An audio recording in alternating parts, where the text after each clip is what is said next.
Run, Juanito, run. It is midday and you have important business. School is a time for refreshments, for jokes and laughter.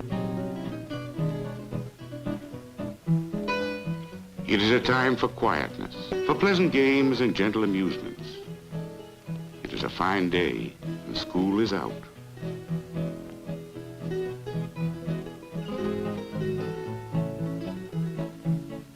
It is a day, Juanito, and you have had your lunch. But your father is hungry. It is for this reason you run, leaving behind the games, the amusements.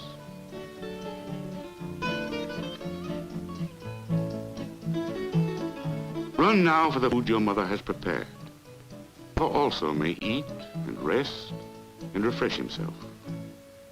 This is the story of Juanito and his father Juan Tomas Garcia, and his mother Maria, his sister Petra, his little brother Jesus, and the baby Conchita.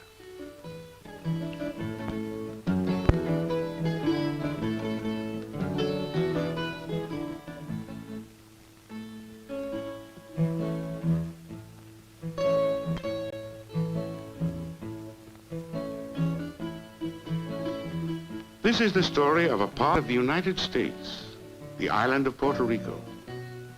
The story of the people who live on that island.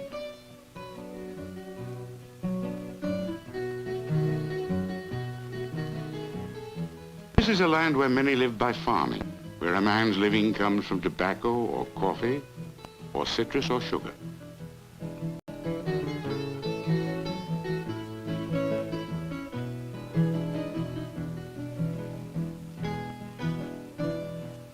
Whatever the crop, the work is hard, the sun is hot.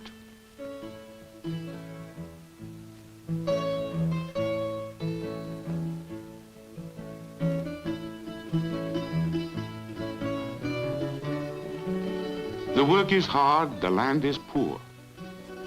It is difficult for a man to earn a living.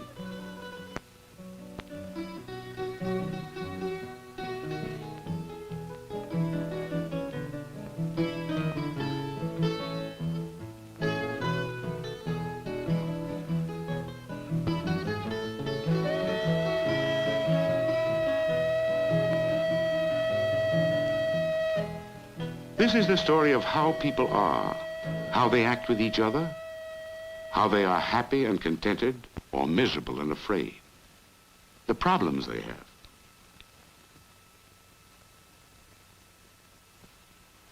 The island, the land itself, the poverty on the land, have much to do with the nature of a man, a woman, a child. But the nature of people, the way they are, grows out of other things too. It grows out of the feelings a man has, the way he feels toward the men he works with, toward his wife, his children. This is a story of some of those feelings that men and women have, how those feelings affect the children, how they help to mold the way a child grows, the way he develops into a man, the kind of man he will be. It is also the story of children and how they feel, and what the feelings of a child may do to the man or woman that the child will grow into. A child learns to be a man by playing, by imitating in his play the things men do, the way grown-ups act. They pretend to be men because it makes them feel good inside. It makes them feel more like the grown-ups they admire most. They show off as if to say, see what a man I am going to be, and this is good. Because it is in this way that a child learns to be a man.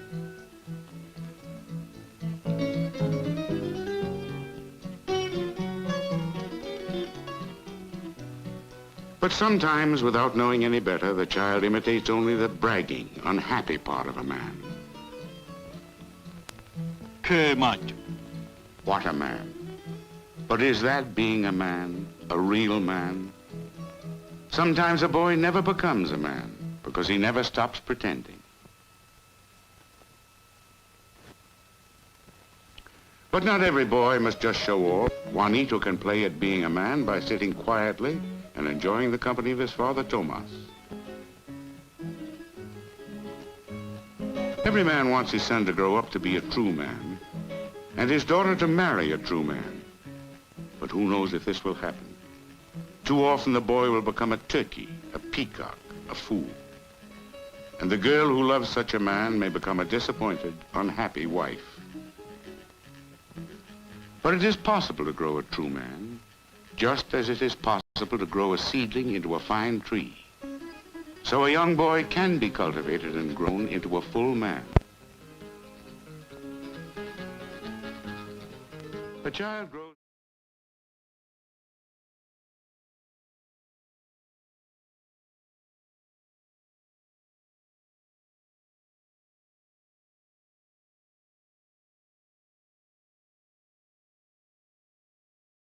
Why don't you hear anything? What?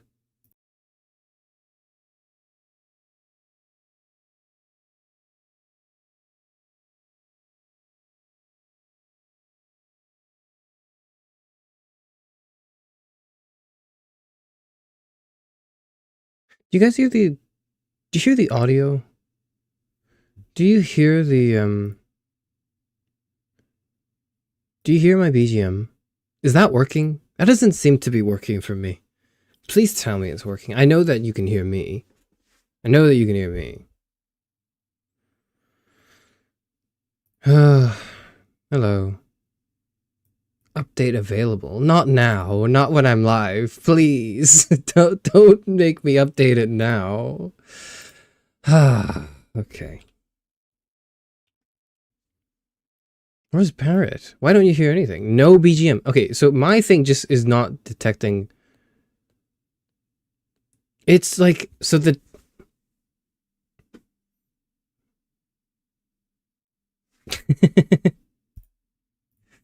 Sure. I suppose I welcome that. Is that French?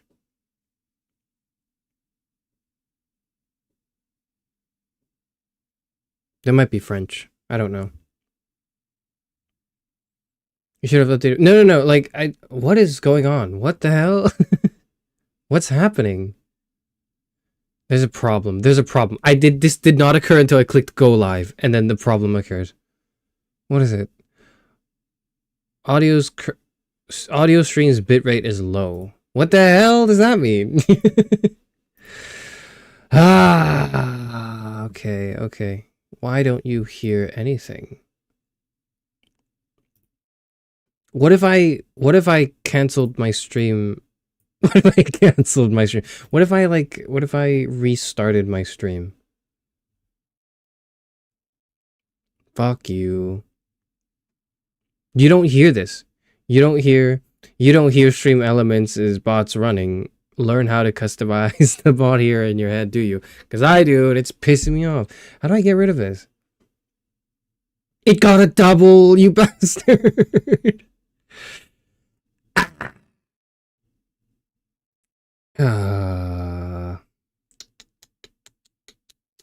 Tisk. Hello, Sam. How do I get anything to work this damn? So if I were to... Yep, you wouldn't hear that if I unmuted my Expedition 33. What the hell's going on? Okay. Here's what I'm going to do. I'm going to disconnect for a second. And if that's... Okay, fuck. Okay, I'll be right back. Hold on. I'll be right back.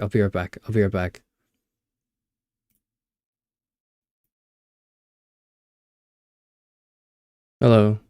Okay, it's still... My desktop audio is not being... Okay. There's just... What the hell is going on? What is happening? What is happening? My audio is not working. You don't hear my BGM at all. And to that extent, you don't hear the game. Because there's no way you hear the game. Is there? Hold on. What if I went into the game? What if I went into the game right now? Let's see. Give me one moment. Game capture. Expedicy 33 and then capture audio. And then I did that. Okay, so I'm gonna do a little experiment. I'll come over here first. Hang on. We're getting scientific in here. It's not working. Fuck. What the hell? What? How do I fix this? How do I fix this? How do I fix this? I don't know how to fix this. Oh, gentle. How do I fix this? I don't know how to fix this. This has never happened before. This has never happened before. Okay. You know what I'm going to do? I think what happened is my computer's age is finally catching up to itself, and I need to adapt accordingly. So what I'm going to do is I'm going to leave you for another like 3 minutes as I restart my PC. Now, if this works, it will just resume and it'll be absolutely fine. If that does not work, if I restart my PC and it does not work, it's going to be a chatting stream. That's it. It's just, I'm going to be talking. Okay. I'm just going to be talking for like 2 hours. Okay. If this doesn't work, I can hear your PC fan running really hard from running Expedition 33. Well, the PC fan isn't the thing that's going really hard right now. I think it's like the rapid blinking. Can somebody tell me what happens if your graphics card, it's not not my graphics card, but there's like where my graphics card is plugged in, there's a light there's a yellowish, orangish light that's just blinking violently now. And it started doing this a few months ago. And like every so often, my computer will crash, and what will happen is it will turn off, and I'll still have audio on. Like I'll still hear, if I'm like watching a YouTube video, I'll still hear the video. But then my screens, because I have like 2 monitors, right, are completely fucked up. Your motherboard? Yeah, I think that's my motherboard. I think that's the motherboard. Anyways, that's the open-ended question. This is like, I'm assigning like homework to you. That's the open-ended question for you, chat, as I go away and try to see if I can restart my computer and fix the issue. So I'm going to be right back. I think I'm going to, yep, I think that's it.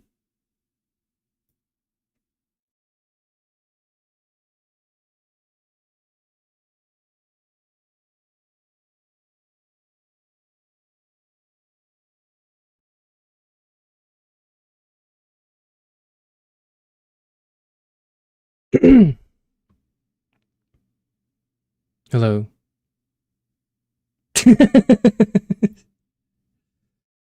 Ignore the thing at the bottom left. Ignore that. Do you see me? You hear me, but you can't hear the BGM. Fuck. Dude, I don't know what's going on. I've never had this issue before. What was that? What? Was that me like coughing? Was that me going like, ah? Is that what you're referring to? I don't know what you're referring to, but this shit is not working. Oh my god, okay. You know what? I mean, I guess that makes sense. This makes sense for the thing I wanted to broach. You know what? I'll come here. I'm gonna come here. And the first thing I'm going to do is I'm just going to edit my stream title. I think I need time to pivot to 5 hearts with no audio. You don't want me to play 5 hearts with no audio. That's the issue. The issue is there's no audio for some reason. I don't yet understand why, and I promise to fix it by then. But for now, that's it. Okay, I have to do this. Okay. Stream cancelled, no BG audio. Fuck.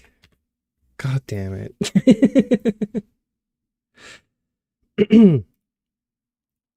Okay. Alright, we fixed it. Stream cancelled, no BG audio.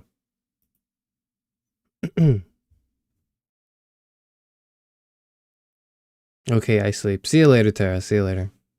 Are we becoming a reactor? I can't react to anything. There's nothing to react to. It's dead. I'm reacting to my own demise. My brain literally feels in quiet subliminal BGM. I wonder why that is. Because you've been conditioned probably to listen to my voice and also the superliminal BGM, which is something I think about a lot. Because what if eventually down the line I want to distance myself from it because of like copyright concerns? Because I've been stealing the audio, I've been stealing the music to this game for like 2 years now, for the better part of like a year and a half, 2 years. It's gonna be 2 years in a bit, unless I graduate first. But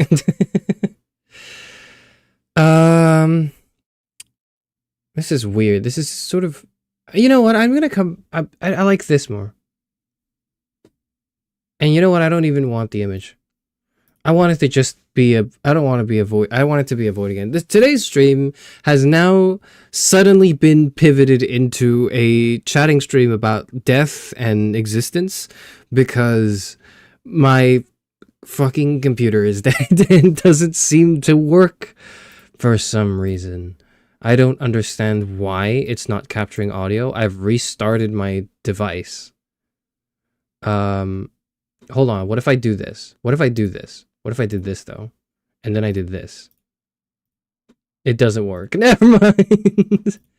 I was trying to redirect the audio source, and it's just not working. I genuinely don't know what's going on. I don't know how to fix it. I don't know, like, what's happening.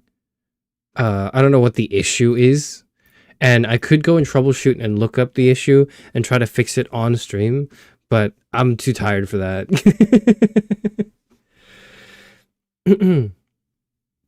Power Wash Simulator. So the whole point of playing Power Wash Simulator is it's me talking, and you hear like the nozzle. You hear the nozzle of the water gun. What is that? What's that thing? It's a hose. Like but it's a gun? I don't know, the thing. You hear like the water. You hear the ambience of the water. That the ambience or whatever.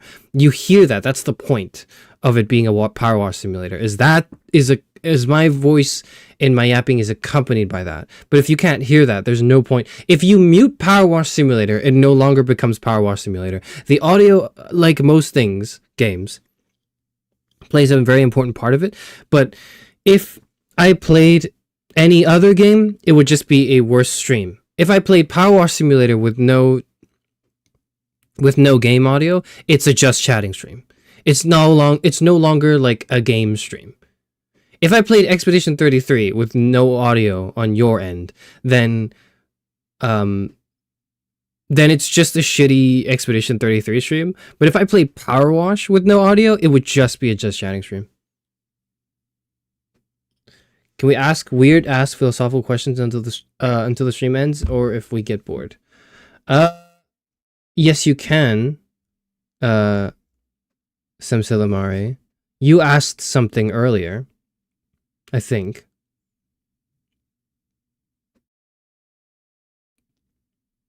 Can we contribute to a better mic? Why is your gain so high? My gain is high? My gain should just be... Hold on. I made it worse. Is this better? This might be a little better. This might be a little better. Read r/no sleep. You owe us from October. Do I owe you motherfuckers anything? Do I owe you lot anything? There's a buzz whenever you speak loudly. Fuck. Everything's falling apart. Everything's falling apart. I can't... Okay, genuinely, right? Genuinely, if... I'm going to say this right now, right? Genuinely. If my computer breaks down in the next... Like, I actually will stop streaming for, I don't know, 3 to 4 months. Because I'm not going to... Like, I'm not going to be able to afford to, like, get a new PC. If this breaks down, I can't do this. Like, I'm if this fucks up any further, you are not going to hear from me. All of my plans are going to be canceled. Let me just say this, okay? I I've been gone for a while. I've been gone for a little bit since the beginning of January. I streamed on January like 1st and like 3rd, I think. I played Yaoi Simulator. I played Road to Empress, I mean, and it was a lot of fun. But and after that, I intended to stream the week after, and then I realized, actually, no, hold on, I got to work on this thing. And this thing that I was working on, and I will tell you this because it's like, because I'm gonna get it done soon, is a video on the trolley problem, as well as a general kind of like it was supposed to mark this transition, this pivot into a slightly more philosophy focused approach to Charis Euphranor going into 2026. Right now, it didn't happen. Or rather, it's not finished yet, because like the more I dug into it, the more I realized, and I knew this going into it, that the big issue was I would be dissatisfied with whatever I produced because I did not want to make top 5 or top 10 top 5 philosophy facts on a weekly basis to appease the sort of mentality that's like, oh, I just want to like know more stuff because I want to feel smart. Like, no, I don't want you to come in here and like just pick and choose information, trivia that's been chewed up and digested and then spit out for you. I want you to like think and feel about existence is what I want. But I found a way, or at least I think I found a way to turn that video into that without it compromising on the aesthetic of, oh, look, here's new content. Like, and it's in my head, it's really good. Now, is it written yet? No, I'm going to do that over the weekend. But like, I spent all of last week just researching and really thinking about not so much the trolley problem. I know about the trolley problem. I know what happens is what I was going to say. Like, I've been spoiled for the ending of the trolley problem. No, like I know the trolley problem in and out. I've read the paper. I understand what it is. I know what I want to say in regards to the content, but I was really struggling to figure out what the style would be. And I think I've got it down now. But that was supposed to mark this shift towards the ideal, the Charis Euphranor ideal. And I have, from this video onwards, I have a somewhat detailed roadmap to my 2nd anniversary. I have pretty much most gaps between now and then sorted. I have a pretty good idea of what I'll do.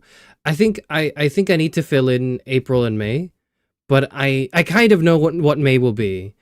I'm struggling a little bit to think of what to do for April, but I think by then I'll have something. By then I'll have something.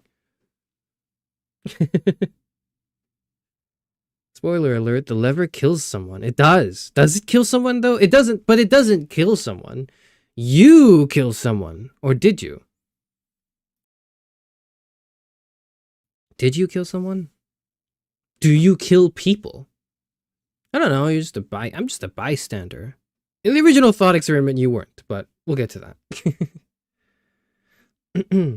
What if we pulled together and donated you money for a PC? Don't do that. Don't do that, because then I'll be like, oh shit. Like, imagine if my viewers came together and donated a PC and then like my content is still crap.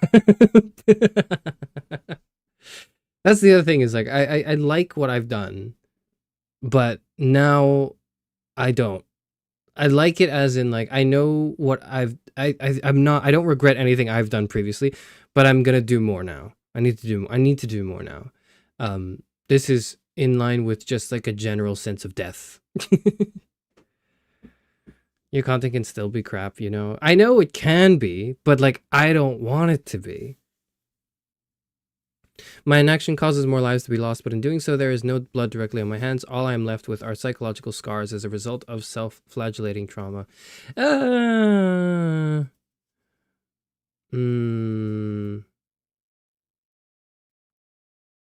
Yeah, sure. The blood on my hands, like, is a really... It's a very valid take for someone who's not read the original paper. Which is to say 95%, I can guarantee, actually, with fair amount of confidence, 95% of people who talk about the trolley problem have never actually read the original paper, because you don't need to read the original, because who cares what the original paper says? Nobody gives a shit. Who cares what Philippa Foot actually said? Who cares what she actually wanted to express? Who cares the questions she was asking? All that matters is we got this really cool, like, thought experiment. What if 5 people died, or 1 person, and you decided that, like your response is very very valid, but dangerously perhaps betrays how pop philosophy has, like, plagued itself upon contemporary culture. But that's just me talking about it. I haven't read the paper. No, I was just thinking, like, the thought experiment. Right, but did you know that that's not the thought experiment? It's actually so different from the original conception. The original conception from Foot was that you were the driver.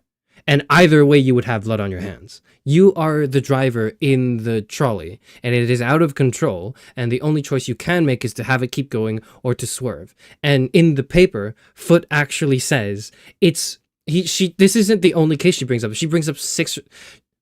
Fuck! Sorry, sorry, I had a moment. I was gonna say she brings up, like, 6 or, like, 7 different cases to discuss, and then I heard it, and then I had, like, an aneurysm for a second. I'm so sorry. She brings up a handful of cases, and this is just one of them. And for the trolley problem, she calls it the driver, the something driver. I forget the something driver. She says it's obvious that what the right thing to do is to swerve away from the crowd of people and only, like, hit 1 person. And then she contrasts this with the other case, which you might have heard, the judge or magistrate, where an angry mob is threatening to kill, a hostage or whatever, unless they convict someone. And you as the judge, unless they convict someone for a crime that's been committed. Now, you as the judge, you don't know who actually committed it, but you could frame 1 innocent person to stop the bloodlust of the mob, so they don't go on and kill, like, let's say 5 people as well. So that's, like, the original. That's actually the axis. The dilemma is that you're the driver on the trolley. You're in complete control, and either way, there is going to be blood in your hands, probably on your face as well, as you just shoot through them at 80 miles per hour and have all the, and have their guts kind of spilled on front of your face, like that scene in The Good Place. So the fact that nobody knows this is not indicative of your ignorance personally, as much as I want to say it's actually because you're stupid, Lamau, get wrecked.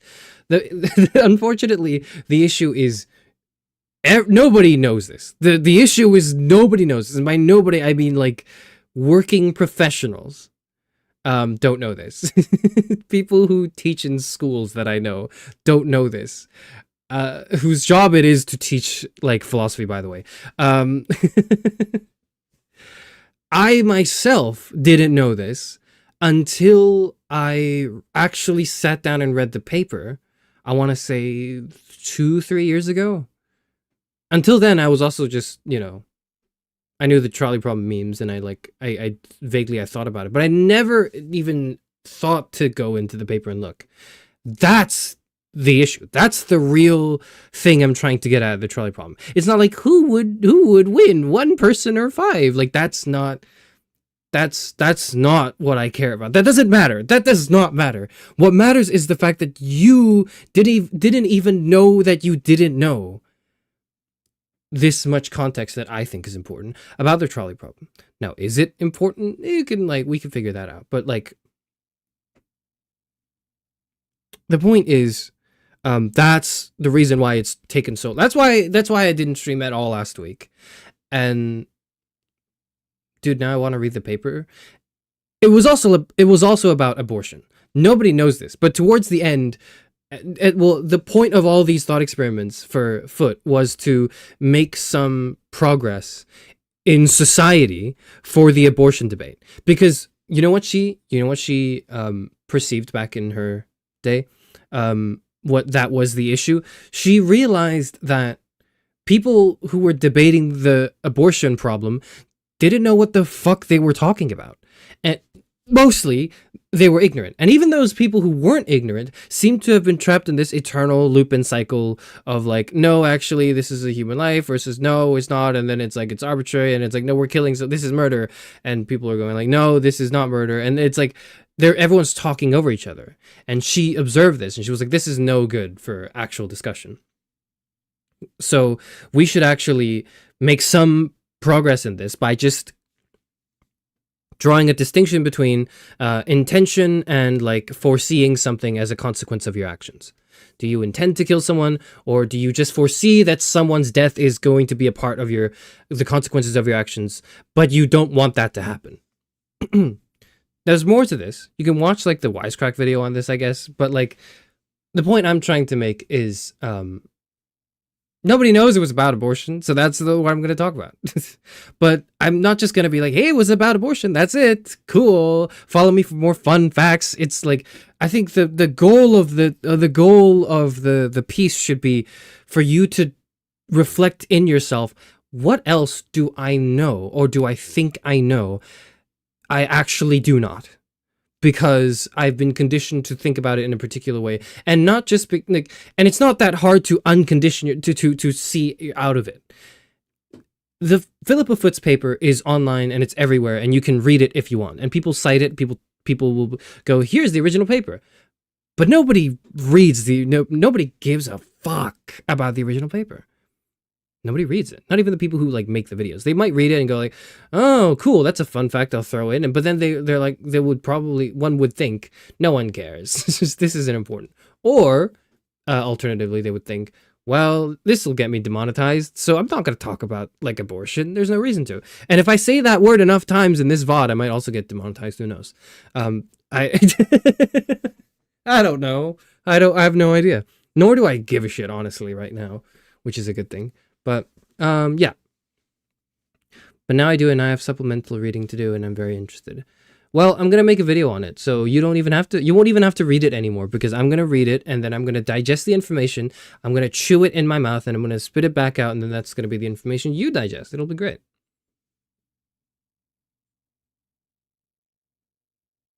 How would you feel if the gentrified version of the thought experiment was propagated by Vsauce? The first time I heard that version was from an old Vsauce video. Was it from, like, the trolley problem like video he did? I don't think the gentrified version was propagated by him. No, he was not the first person, and he didn't create a shift in popularity. Okay, if anything, if we had to attribute it to some sort of pop culture force, it would probably be The Good Place. And the thing is with that is Vsauce is a psychology channel. He can talk about philosophy experiments as they are relevant psychologically, and I don't really think that's an issue because he was focusing on the psychology of it. I want a TLDR of the paper. Yes, you do, and so do the people. That's what I'll do. No way it was The Good Place. It could have been The Good Place, but I'm not sure. You know, the funny thing is I've never actually watched The Good Place. Remember hearing about it way before the show came out? It was, well, I know who popularized the paper. It was her colleague, I forget her name, but her colleague who wrote and who gave the name The Trolley Problem and subsequently wrote her own paper on the issue. But who cares? Who cares? What does it matter? What matters is you could talk about like deontology and utilitarianism. Anyways, so in doing so, I underwent this existential crisis. Okay, and I need to talk about this a little bit. I posted this like a link to a video on the Discord a while ago. What was this video? The video title is "Philosophy YouTube is Broken." This is a video by Michael Burns, who is someone who previously worked at Wisecrack before it like shut down and shit. In the video, he spends about an hour. Well, the whole video is an hour. He spends that hour like basically bringing up all of the people who make philosophy content, and a lot of it overlaps with what might be more well known in the sphere of content creation as BreadTube, which is left-leaning political, like left-leaning video essayists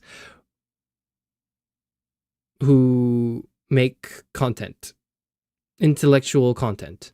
That's generally like, I think that's a good like sort of working definition for BreadTube, right? And there's huge overlap between people who do philosophy and people who do like BreadTube stuff. Philosophy Tube comes to mind, ContraPoints comes to mind, right? Like those are the kind of big figureheads. And what they do is they make video essays for people who are like, who want to know more about philosophy or want to know more about a specific thing. And they sit down and they listen to these video essays, these really well done, very educational video essays. I've quoted and like, I've shown and quoted parts of Philosophy Tube before on opinions that I have but can't justify. Because, you know, I speak about shit that I don't know. You know, I do that all the time. And that was really useful. It was really helpful for me. But what I realize is I'm falling into the same dilemma as everyone else, where I am preaching to the choir. Everything I say to you, or at least a lot of what I'm saying to you, is shit you just agree with and is comforting. It's nice. You hear it and you go, yes, yes. Thank you, wise philosopher, for saying my intuitions for me and justifying it with your weird philosoph mojo reasoning or whatever. And I can do that. I can continue doing that, which is and that's what I've been doing.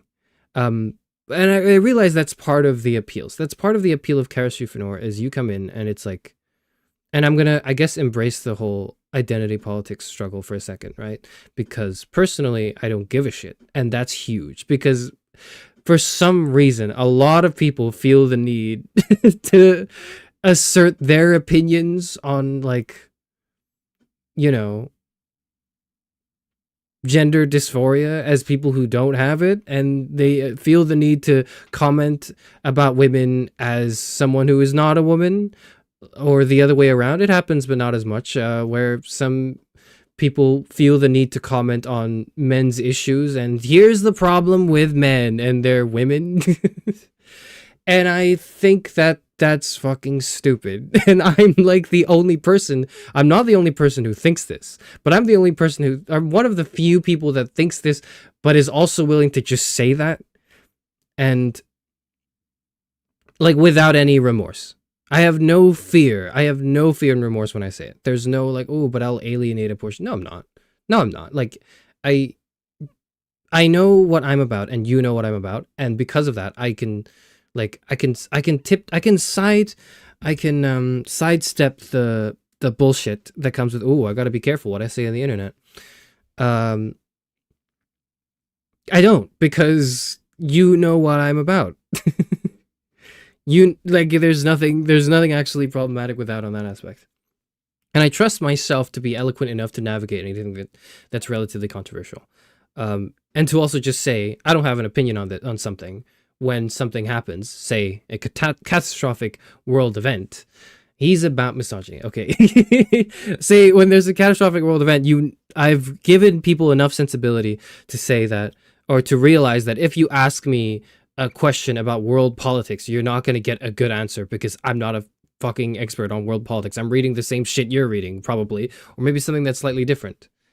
And we can have these discussions, sure, but like, if you're just coming in to get my opinion because you're really interested in the correct opinion, you know, I have to break the character down for a second and say, don't get your correct opinion from me. No, I don't have to break the character down for this. Don't get your correct opinion from me. I know I'm correct, but you don't yet. So you need to come to my conclusions on your own. You can't come to my conclusions through me. You have to come to my conclusions on your own accord. No, I don't mean that. I don't mean that. But yeah. That was a crisis for a bit, because I was like, well, if I'm just gonna like make content and all I'm gonna do is just echo what you feel is comfortable, then what the hell is the point of me doing that? Like, there's some point. The point is, this is entertainment. The point is ultimately this is entertainment, and I know what this is. This is, you know what this channel is? This channel is entertainment disguised as education, disguised as entertainment. It's okay. You know what this is? This channel actually is. No, what this channel actually is it's education disguised as entertainment, disguised as education, disguised as entertainment. There are 4 layers to this. The first layer is, haha, funny VTuber man is playing a video game. The second layer is, oh, this funny VTuber man has a philosophy degree. No, wait, shit, he has 2. He can teach me stuff, and I can like learn things and be more like productive and valuable as a member of society. And then the third layer is, oh, this guy's just fucking yapping. He doesn't know what he's talking about. Something boy failure. I still don't get it, but you know, this is the extent of my understanding of how you perceive me. And then the fourth layer, which nobody's at, is, yes, that's all part of it, actually. This whole construction is a part of it. This sandwich is the point. You're supposed to feel the sandwich. You are supposed to feel these layers, and you're supposed to peel them not externally. Like, you're not supposed to reach to the screen and peel my layers off. You're supposed to reach inwards and peel your own layers off. That's the point. That's what this is. That's what this is. And I can lay this out to you without it breaking character, because I know that you won't get it. And I just sound insane. This is me explaining these layers is part of the third layer. It's the part of the entertainment layer. Okay, me explaining all 4 of these layers is part of the third layer, because you're gonna think, oh, it sounds like it's educational, but actually it's just bullshit, and he sounds insane, and that's funny to me, and that's completely fine. That's fine with me. That's what I've expected. That's what I've come to expect.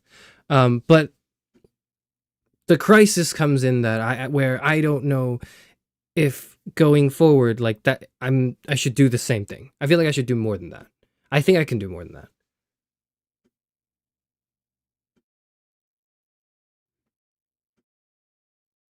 I'm at the entertainment disguised as education disguised as entertainment layer still, unfortunately. Yeah, you're at like layer 3. So most of you guys, most of the people in chat who talk and say things to me are on layer 3. They're on layer 3. And most people are either on layer 1 or 3. I don't think anyone's on layer 2. I don't think anyone is. Okay, you know who's on layer 2? The people on layer 2 are the people who I've collabed with, who don't really watch my content, and they don't need to. Again, they don't need to. I don't watch all of my collab partners' content either. Like, I don't do that. So I don't expect. Likewise, I expect them, or I have no expectations for that as well. They're probably on layer 2, where they think Charis Euphranor is like kind of funny, but he's really about education. He like teaches like philosophy. And to some extent that's true, but it's like they don't realize that their conclusion is correct, but they've only arrived at layer 2. They haven't arrived at layer 4 yet. So you hate them, got it. No, Tyler, you're in like the V theorem chat. No, Tyler, you're in like at least you are at least in Fi's chat, and I think you're also in Z's chat as well. No. In other words, it's entertainment framed as education, but you're framing it as entertainment for the masses, and in doing so, as you create an image, you can convey your message better. Yeah, kind of. Yeah, that's a pretty good way to put it, I guess. Yeah. But it's not framed as education though. When I the reason I say that it's not framed as education is I click on my channel right now. I click on live, and the first thing I see, other than this current mess of a fucking stream, is they put yaoi in my Chinese political drama ? That's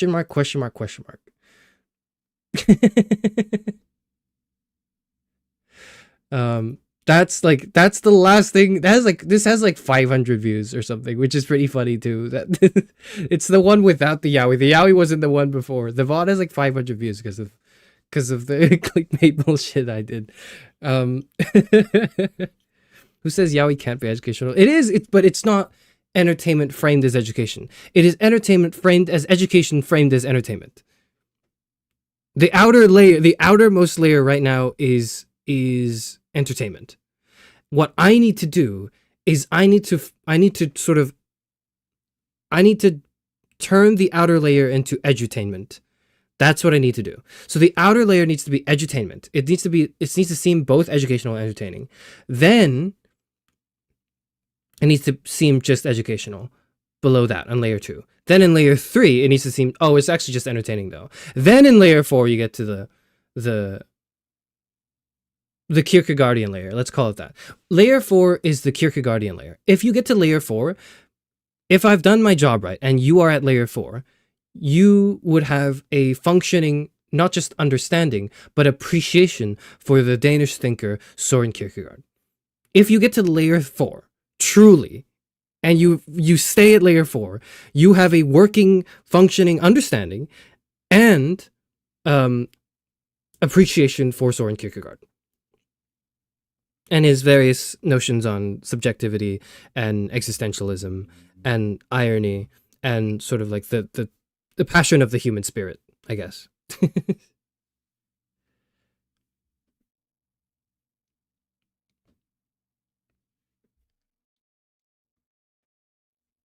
You need it to be education framed as entertainment, framed as education, framed as entertainment. Yeah, that's what it needs. That's what it should be. Framed as education.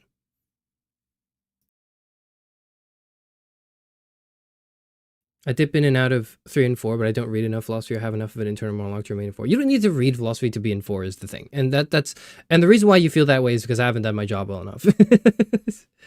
But yeah, like, because I need to on some level engage with other thoughts for you to realize, oh, these are the other thoughts. Okay, that's fine.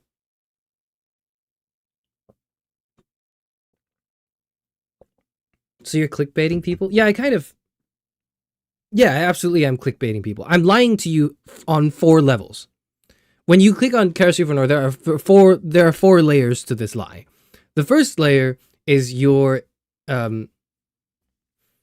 is you see like the face, you see like the image, and you think, oh yeah, this is a guy who calls himself philosophy VTuber. Okay, you have like a little bit of a suspicion that, oh, is this educational? You click on live and you quickly like on my tab, my live tab, you see my streams and the way they're framed. You go, oh, this guy is just using philosophy as a gimmick. He's just an entertainer. Got it. Okay, you click. That's layer 1. You click on it. You hear me yap a bit, and you hear that I perhaps sound like someone intelligent because I'm really confident in the way I present myself and my ideas when I want to. That's layer 2. Then you go, ooh, okay, this guy actually is kind of smart and he knows what he's talking about. You know, if I ask him an obscure philosophical question, he's got some sort of response to it. Even if it's not a perfect response, it shows a sense of understanding. It shows a familiarity, maybe not just with the history of philosophy, but with at least the philosophical method, so to speak, if there is such a thing, and debate and reasoning and common sense, whatever. Then you get to then I want to say maybe in 2-3 streams, it takes around 2 to 3 streams for you to start thinking, oh, actually no, this guy's just funny. I'm just watching this guy because his force of personality is kind of interesting and I like making fun of him. That's the 3rd layer. And most of you guys in chat who say things are on the 3rd layer. The 4th layer is the one that is the most difficult leap, because that requires you to see exactly what I'm doing and appreciate it. And nobody's there yet because I'm there yet. I'm barely there. I myself am barely on layer 4 because I need to be on layer 4 to be able to conceive of these 4 layers. But beyond that, I have no idea how I got here. Is there really 4 layers, or are there actually 7 like in the Divine Comedy? I think there are 4. There might be more. There might be more coming soon. But no, the idea is you're not too dumb to be in like layer 4. You don't need to be smart to be in layer 4. You just need to look inwards, basically, consistently enough. And for it to be sort of a transformative experience in yourself and your life, to go, oh, okay, that's layer 4. Make us some content, philosophy man. That's what I'm doing. That's the plan. He goes on this layered onions feel like once a month. Don't pay too much attention. I'm insane. I've streamed for an hour. The first 20 minutes I spent complaining about my computer. The next 40 minutes I spent complaining about philosophy on YouTube. Nobody cares. Nobody here cares. Nobody here cares about what I'm complaining about. Except me. But I need to say it because it's my channel. I do what I want. Do you like onions? I like onions. Onions are nice. I like onions with certain meats. I really like onions with beef or with pork. That's my preferred way to prepare onion.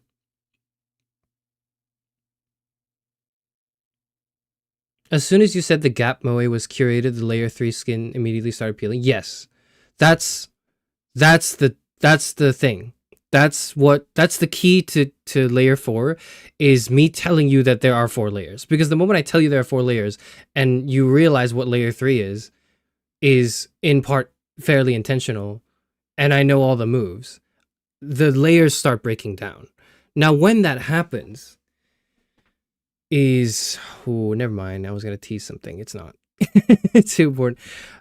When all the layers start peeling down and you get to the bottom of it, you will start to go through you will start to be in a position to receive the existential crisis. Is this shit like the Matrix? A little bit. Yeah. Now, what that means is entirely up to you. But that's the thing to chew on, I guess. That's what I want to deliver. That's the goal. Basically the trolley problem video is supposed to serve as content on the surface. And then when you really sit down and think about it, you are supposed to have a crisis. If you don't sit down and have a crisis after the trolley problem video, I didn't do it well enough. It was shit. It was a shit video. And I need to try harder next time, which I will do. This layer talk reminds you of the scene from Adventure Time where Jake talks about tiers to relationships. Can you recap me on that? Because I think I've watched that, but I don't remember when Jake talked about tiers to a relationship. I do not remember this. I was on the phone. Is he still talking about layers? Yeah, but I'm like almost done.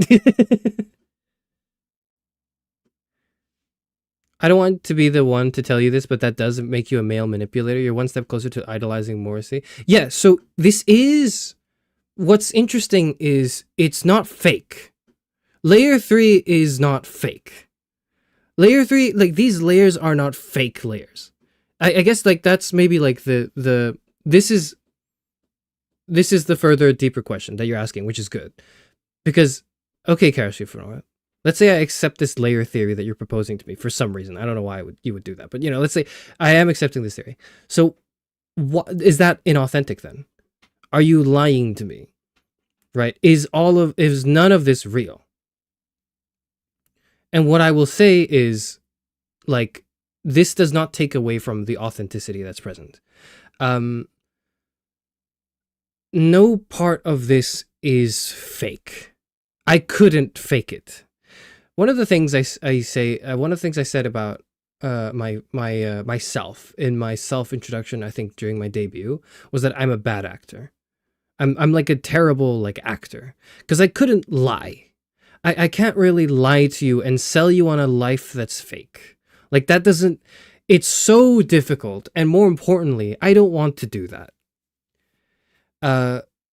So just because I'm aware of what's going on, and I can conceptualize what I'm doing, and I can see the effects, and they are my intended effects, does not mean that I'm lying. Because it's not like I turn into, it's not like at the innermost layer I'm actually a totally different person. It's just that my personhood is encompassed in these layers. When I turn the camera off, I don't start going on 4chan and typing out tirades against women. That's not what I do. Because if I did that, I wouldn't be able to to play these layers if it was fake.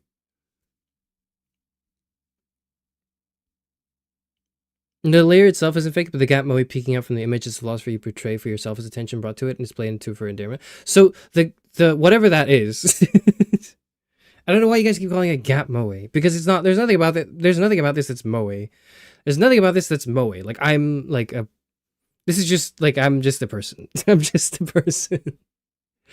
I'm not real, but if I was, I would be like a real person.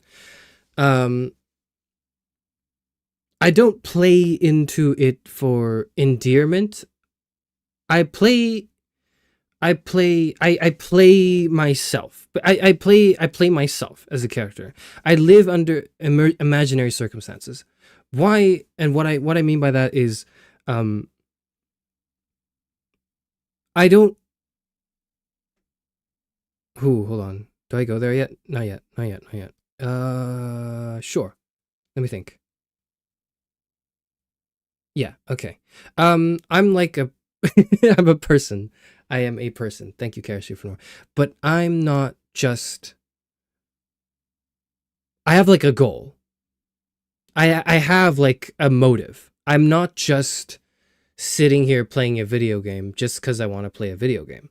I do want to play a video game. That's genuine. I want to just sit down and be myself. That is genuine. That's true. But that is not ultimately what I'm doing. Ultimately, me being myself needs to serve a greater purpose. Now, what is that purpose? That purpose is something you'll find out in a few months, I guess. You know, I'll explain it more in like the anniversary. I'll explain it more during the anniversary because you can't see it yet, because you can't quite see it because I haven't done it yet. But like you'll see it. There's a motive behind me being myself, but that doesn't mean I'm not being myself.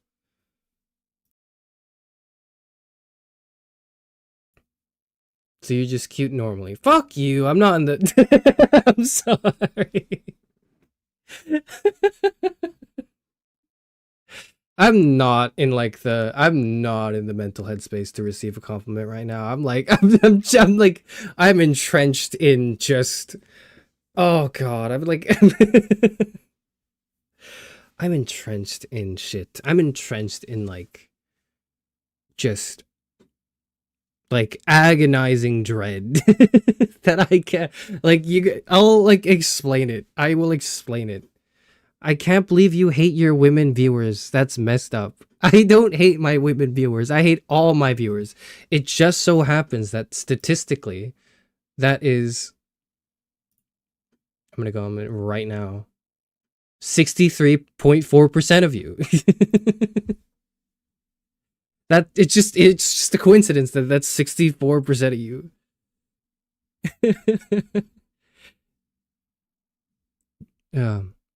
Anyways, I need to stop talking about this. Not wanting a compliment with your ego? Are you sick? Go lie down. I don't want a compliment because of my ego. I know what I am. I know who I am. I know what I'm capable of. I don't need like I don't need reaffirmations because I've already affirmed myself to the highest order. Okay, that's my egoist. Speaking. I'm sorry that if for anyone did anyone want to watch me? Okay, everyone be honest right now. Say yes if you really genuinely wanted to watch me play Expedition 33 today. Because I feel like most people aren't. I feel like most people don't want to watch Expedition 33. And that's totally fine too. You don't have to want to watch it. No, maybe. Okay. Like that's sort of what I expected. Like that's roughly what I expected. You sound smart with all your ego. Thank you. That is shit. I dropped something. That's fine. Dropped my glasses. Whatever. E-boy voice. Every time I do this, every time I click go live, not every time, but sometimes when I click go live, when I do that, I hear the like Valorant like e-dating clip in my head. I hear that and I think, fuck, whatever I'm doing now cannot be that. Whatever it is, if anyone even has like who's watched more than 5 seconds thinks for a moment that that's who I am, I need to nuke this channel. I need to just do it. I gotta start over. We gotta restart. If you go back to streaming on the Surface Pro, could you play more Chinese FMVs? Okay, one, I don't really know what other Chinese FMVs are that would be a fun streaming experience. Two, it's not a I don't stream on a Surface. I didn't used to stream on a Surface Pro. I used to stream in on a Steam Deck adjacent thing that I'm not gonna shout out because like they don't sponsor me. Like it's a Steam Deck adjacent thing.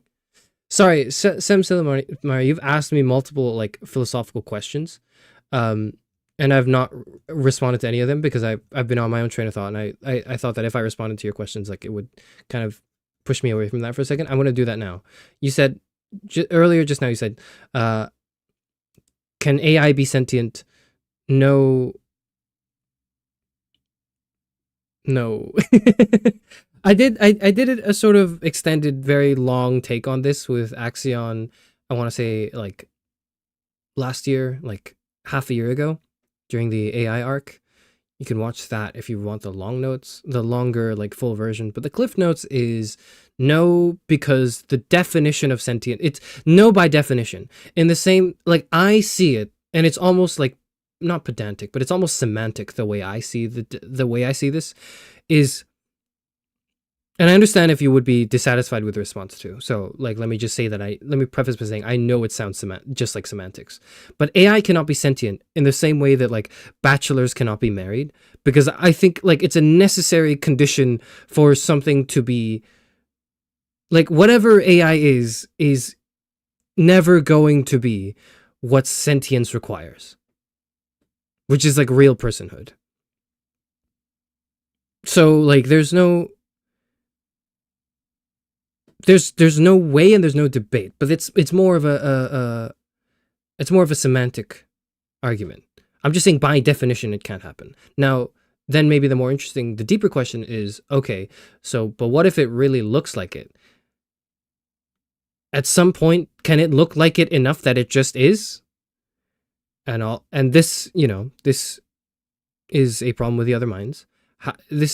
If you can answer this question, if I say no, it doesn't matter how much it looks like a person, it's never a person, then what does this mean for the problem of other minds? What does this mean for people who believe that some other people are NPCs, who think that they're the only ones with a valid, personhood and interior experience, subjective experience, if there is such a thing? Because you can say there is no such thing. Chinese room, it's not quite Chinese room, but yeah.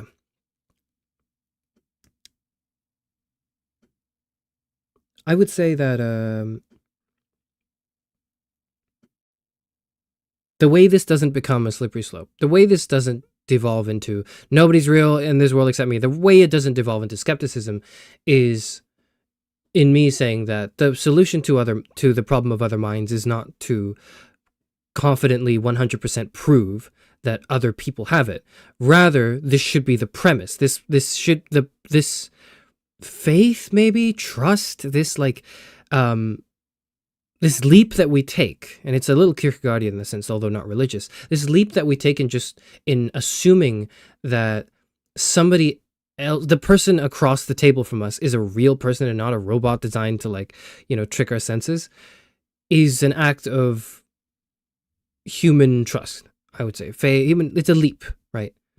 And that is a necessary premise to your actions and your thoughts going forward. So it's not quite a conclusion I arrive at, it's a premise that I start with. And that is not an argument. That is just me saying, yeah, you just have to believe that. That's just what you have to believe. But once you do, if you use that as your starting point, you can get to where you need to be. Okay?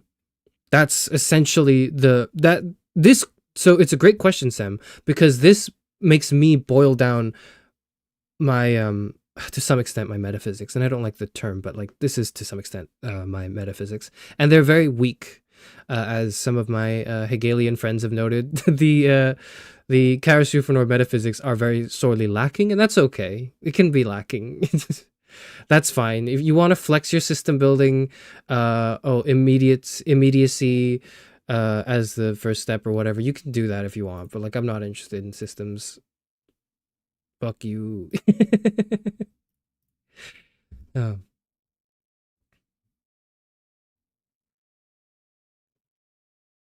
What is the Valorant e-dating video? I can't show you because I have no audio, but if you type into youtube.com, like, Valorant versus CSGO or something, or Valorant versus TF2 or whatever, it's like the first, it's like an e-boy and an e-girl talking to each other. Web of Concepts translation. Just grant me my axioms. True. Just let me have the axioms, okay? Just please. I promise I'll do good with it. I promise. Just let me make these assumptions. That's what philosophy is, okay? Like, okay, like, it's Admittedly, it's a departure. This is like a sort of underdeveloped departure, or not departure, but like not extension, a response to skepticism. And every good system has to have a response to skepticism. I just don't like every other philosophy. Every philosophy must quickly at some point encounter the problem of skepticism, and this I don't think has been done. Or no, it has, but let me think. Let me think very carefully. Responses to skepticism have not been formalized as such. At least the ones that I enjoy, because most of the philosophers who I think know what's going on when they talk about, well, existence, came before Descartes, so they weren't responding to a very specific set of like skeptical ideas that I think are quite interesting. Not correct, but the problems are very interesting. So it's you talking to yourself. Well, like, no, it's me. Philosophy is me talking to like dead white guys. That's what it is. That's what it's been. Perhaps that's not what it has to be. But in the current landscape of Western philosophy, that's it. And on occasion, there's a woman. Sometimes there's a woman, but sometimes when like either they are an analytic, in which case Yahoo, thought experiments galore, or like, rigorous reasoning galore, or they're a feminist. I'm not saying that I think that's the case. I'm saying that's how it's been received in the literature. Either they're an analytic or they're a feminist. So you're either subscribing to the analytic tradition, which, for lack of a better term, is somewhat phallogocentric, which is a feminist term, or it's feminist. This rejection of the analytic has to be feminist in nature, because, or at least when I say it has to be, that's the way the work is received. Now, it doesn't actually have to be. I'm just saying this is the way, this is the meta, okay? This is the meta. I was working on something, but now I have to redo the entire thing because Straussonian semantics are compatible with it. That's the other thing you said that I was going to respond to. Straussonian semantics. What are you talking about? What does that mean? Can you elaborate on your definition of Straussonian semantics, Sem, as I look it up as well and respond to you? Towards, oh, now that's a philosophy. Yep, that's your average philosophy title. I'm reading. I did a quick Google, and the first academic chapter that came to view was a chapter titled "Semantics and Context Dependence Towards a Straussonian Account." Oh yes, towards, my favorite. Towards. It's either towards or beyond. It's either word towards a thing, or word beyond thing. That's how you should title every philosophy paper ever going forward.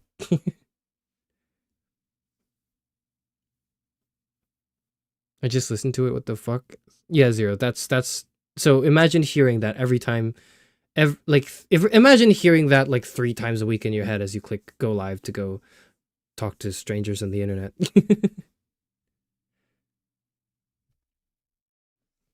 I think Kant had some good approaches to skepticism. I need to assume some things to doubt them, so even entertaining the possibility of them being false affirms them.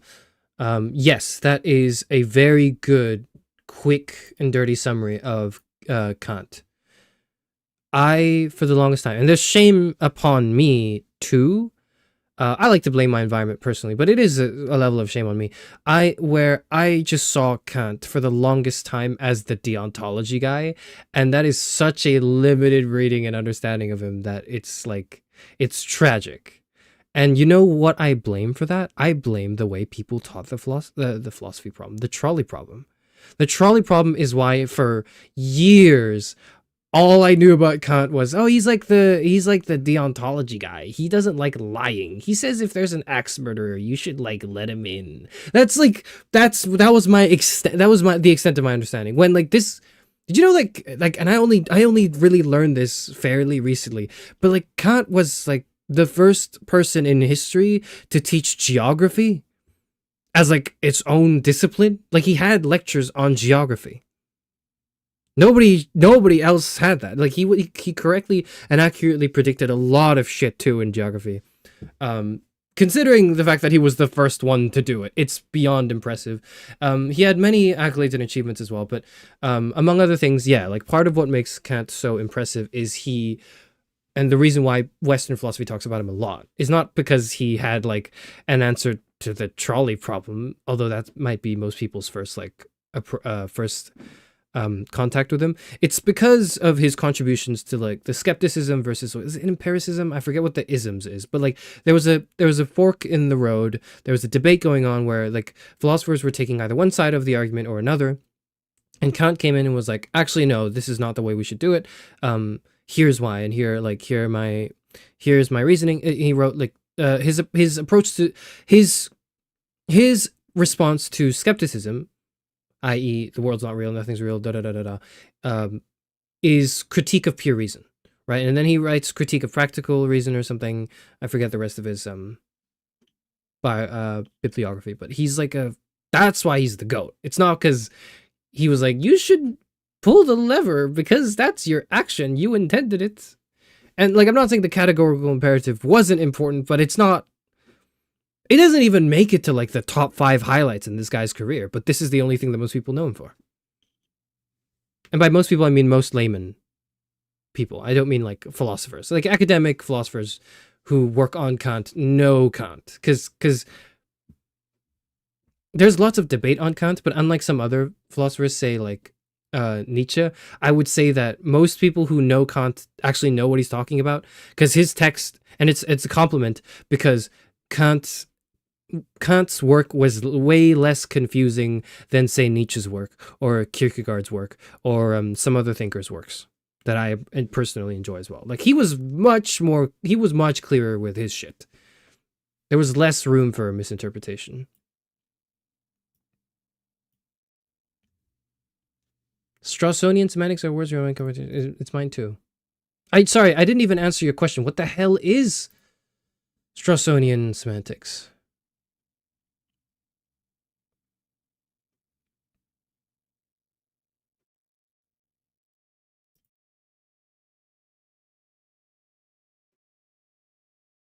What the fuck? This chapter considers a familiar argument that the ubiquity of context dependence threatens the project of natural language semantics, at least as that project has usually been conceived, as concerning itself with what is said by an utterance of a given sentence. It is argued in response to that the anti-semantic argument equivocates at a crucial point, and therefore that we need not choose between semantic minimalism, truth-conditional pragmatism, and the like. Rather, we must abandon the familiar idea that utterances express propositions relative to contexts, and replace it with the Straussonian idea that speakers express positions by making utterances in context. Utterances. So your speech bubble doesn't express properties. The person does. The speech bubble doesn't say anything. People say stuff. Is that the Straussonian idea? Is that right? Am I getting this correct? The argument for this claim consists in an investigation of the case of demonstratives, which is argued demands such a Straussonian treatment. Several objections are considered, the most important of which allege that the Straussonian account somehow undermines the project of natural language semantics or threatens the semantics pragmatics distinction. So you're saying that like ideas don't say things people do?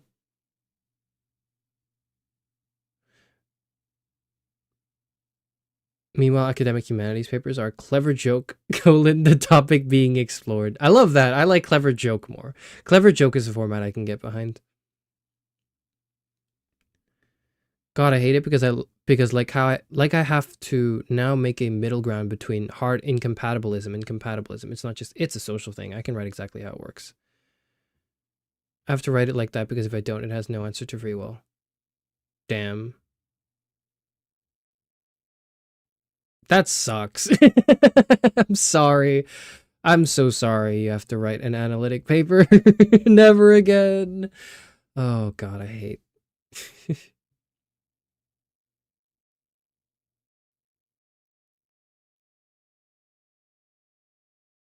Can't united rationalism and empiricism like a nerdy Giga Chad.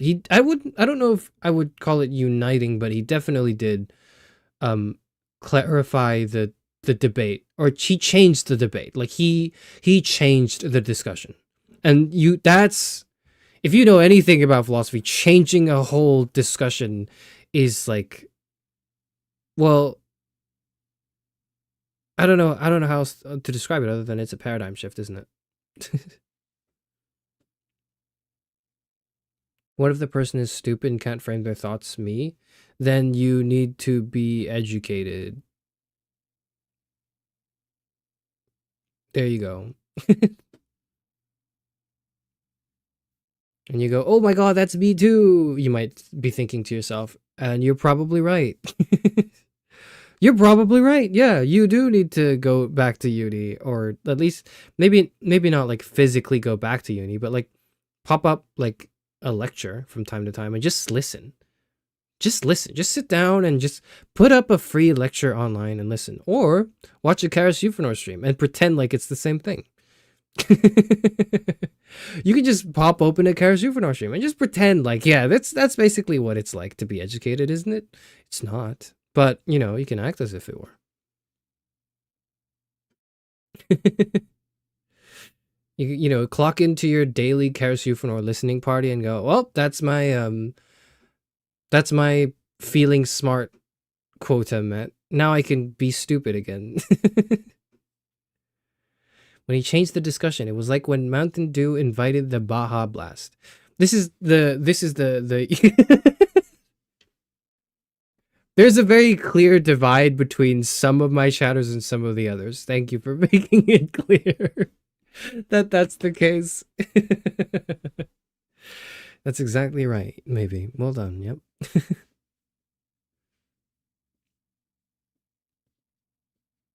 No, I have a degree, I just don't know how to frame my thoughts well. Then you need to be educated. And when people say you need to be educated, they mean you need to get a degree. But I think if you can get a degree, but I think the fact that you can get a degree by AI generate, you can. Like people say you can. You can get a degree by purely AI generating all of your bullshit. That's not an education. There's no one being educated in that situation. Nobody is being educated. And because of that, degrees don't mean shit anymore. And that's terrifying because it used to not be the case. It used to not be the case. It used to be that getting a degree meant something. Now it means nothing. Now it means nothing at all. Partially because of that, but partially because of other reasons as well. I'm writing it right now, by the way. I opened your stream as background noise since I've been rewriting this shit since last month. Man, just like read Kierkegaard and just say what he says. Just read some Kierkegaard. That's all you gotta do. Just read some Kierkegaard and you'll realize that all the problems you're writing about are not maybe the most important ones, and that Kierkegaard is right and he's the GOAT and he can do no wrong. I'm glazing my goat so much today. Good luck with that, Sam. Please understand that my philosophy is objectively weaker than yours in the sense that, like, I've not written on anything as annoyingly complicated as that, and I don't intend to, because I think it's a waste of time for me to do so. Not because I think it's a waste of time for it to be done. I think people smarter than me should be doing that shit. It's just that it would be a waste of time for me to do something that technical. And the analogy I draw is like, I think physics is super important, but if I were to like spend time learning physics now, even with the help of, like, you know, my good pal and colleagues, like, well, not, are we colleagues? Is that what we're like collaborators? Syzygy Z Altair, like the local physics expert here on this channel, I guess. Like, even with that help, it would be a waste of time for me to go back and like learn physics. Like I did physics, not for uni, but I did physics in like high school, and it would be a colossal waste of time for me to go back on it. Physics should be done. It's just not by people like me.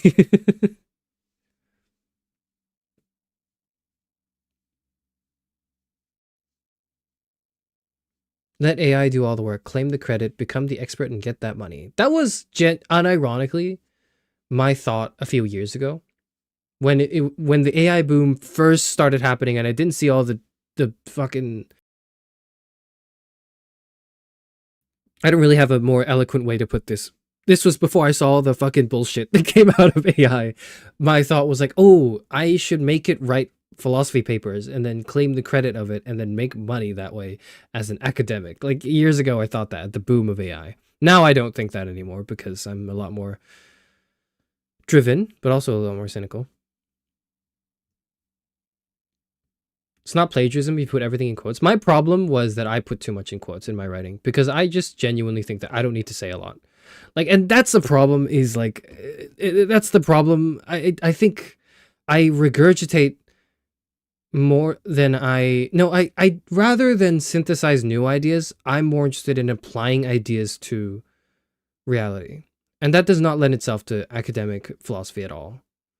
The fact that I have my master's degree is like a stroke of luck as well, but that's something I'll get into eventually.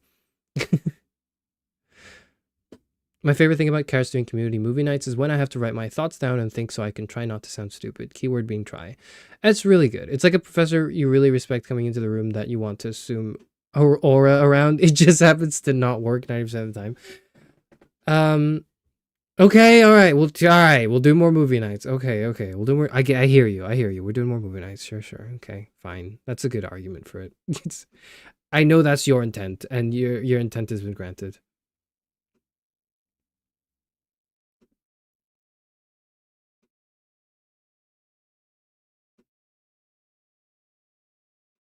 Is true that the philosopher that came up with Stoicism died from laughing at a donkey eating a fig from a tree? No, I don't think Stoicism has been credited to one person. Stoicism was, as far as I could tell, it was like accredited to like a bunch of people that just were the Stoics, right? Stoicism was founded in the ancient agora of Athens by Zeno of Citium. I was wrong. Never mind. It's popularized through public teaching at the Stoa Puicaio, a painted colonnade. Among its adherents was Roman Emperor Marcus Aurelius. Zeno Citium. Hellenistic philosopher from Citium.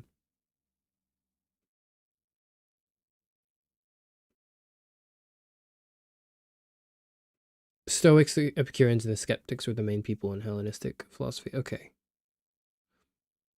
It was based on the ideas of cynics. Okay.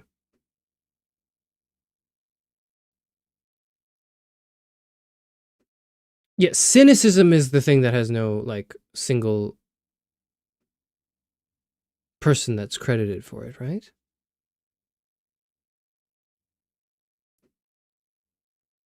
The first philosopher to outline these themes is Antisthenes, who had been a pupil of Socrates in the late 400s, followed by Diogenes, blah, blah, blah, blah.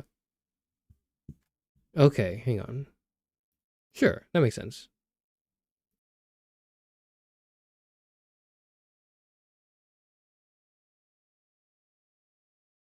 Okay. Carlbot banned me from entering your Discord and won't let me choose answers? What? Carlbot bans people? I've specifically neutralized Carlbot so that he doesn't do that.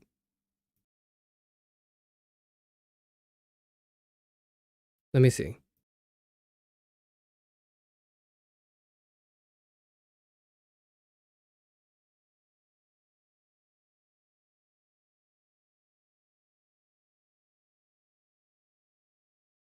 That is strange that it does that.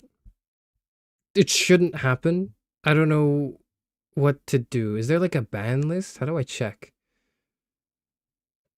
Edit, no, server settings. Where's the bans? Okay. No bans. You haven't banned anybody, but if and when you must, do not hesitate. No one's been banned.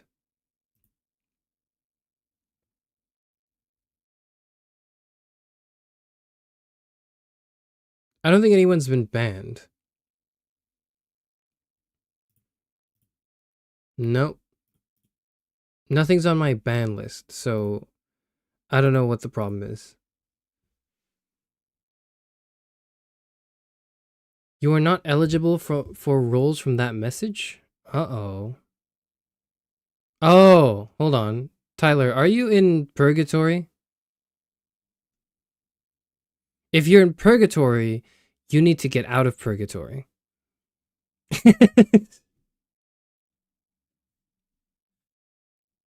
Charis hates people wanting to join a server. True, I do. That's why I make you do that's why I make you jump through those hoops. You're in purgatory right now. You need to get out of purgatory. Gotcha, I'm just dumb. You're not dumb. This is not an intelligence check.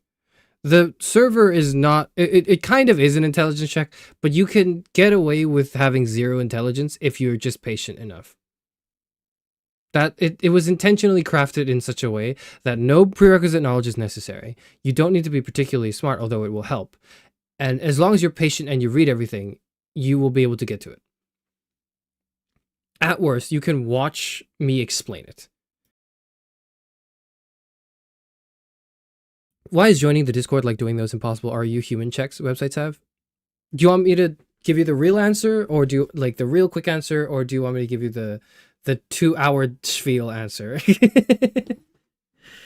The simple answer that's probably the more truthful one, the one that's a bit more grounded in truth, is because it just stops people from brigading or like spamming brigading. And by the time, like, if anyone wants to join the server in anger and start spamming shit, by the time they get to the 5th question, they're not angry anymore. Or maybe they're more angry, but like for different reasons. The 2-hour spiel version is because it is exactly as you say. It's an impossible "Are you human" check. It is an "Are you human" check, but not just in like a click the circle here, like type of "Are you human" check, because robots can do that now.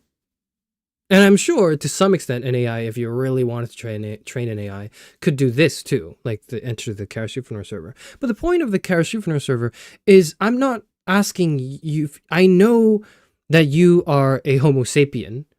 I know that you are a human. But are you like a person? Are you someone with thoughts and feelings and like ideas? That's the check. The check is not so much the "Are you a human being?" You could very well be a human being, but are you a human being with like a mind that is not just, if I'm told to do X, I will do X. If I'm told to do Y, I will do Y. Oh, okay, sure. There's none of, like, that's the check. Because part of the design of the quiz is it's annoying. Part of the design of the quiz is that if you were the type of person to really want, like, I want thing and I want thing now. I want thing right now. Like, if you are the type of person to just want the content and then leave to go on to get more content. If you're the type of person to watch a TV show and then get to the end of the TV show and your first question is, oh my God, so when's the next season? I need to watch the next season right now, rather than like sit there and let the emotions hit you and, you know, like let the thing in front of you like, stir in your brain and in your soul. If you're the type of person who's just all the time on Twitter going like, when's the next season? When's the next season? When is it? Like, rather than just appreciating what's in front of you, then you're not going to get past this test.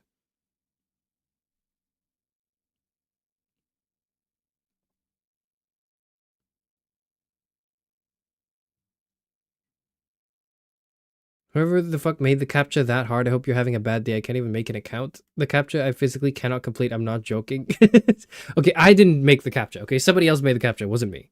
It wasn't me. That's BS. Half the shows today always end on a goddamn cliffhanger. Okay, if like, you're watching a show that ends in a cliffhanger, it's probably bad anyways. if it's sequel bait, it's probably bad anyways. Please tell me how to skip this. My eyes hurt from looking at the quiz. Okay, like I have told you actually. It's on the first page of the doorsteps. There is a YouTube video, which is just a VOD for a stream I did, titled How to Join Charis Euphranor Discord Server 2025. I need to update that to be 2026 now. In fact, I'm going to do that right now just for you. Content. Live. Search for... Where's that one that's... how to join. Where is that?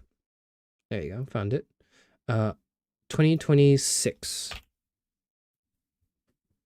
There you go. I've updated the VOD now to include to say 2026 rather than 2025. So if you need the it's over 2 hours. It is over 2 hours. It is over 2 hours. But here's the thing. Do you want me to make it easier for you? Like, do you really want that? You think you want that. You think you want it to be easier because you want the pain to end, and that's all you do. That's all you want, is you want the pain to end. But do you want it to be made easier for you? Because if it were made easier for you, then you would not have achieved what everyone else in the server has achieved. Do you want that? Do you really want that? Like, you don't have to do it now. You don't have to join the server today. You don't have to join it in your lifetime even. You don't have to do that. It's a fucking... I'm a VTuber. I'm a VTuber, man. Like, none of this shit is real. And even if it were, it's not important. It's not true. Not all of us had to do the quiz thing. Yeah, but you bought early, so you get like a pass, I guess. That's like my capitalist side or whatever. You think you want free healthcare? Ass answer. No, man. Everyone should have free healthcare. Everyone should have a roof over their head. Everyone should have food. Everyone should have an education. And that education involves your teacher going like, hello, motherfucker. You are going to be intellectually like your brain is going to be challenged today. Rather than this banking model of education that Paulo Freire so eloquently like put, I don't know how to pronounce his name. I think it's Paulo Freire, where I'm just depositing tokens of thought into your brain. You should be doing the like annoying, stupid bullshit of suffering. Like, you should be suffering. It's good. It is good that you're suffering.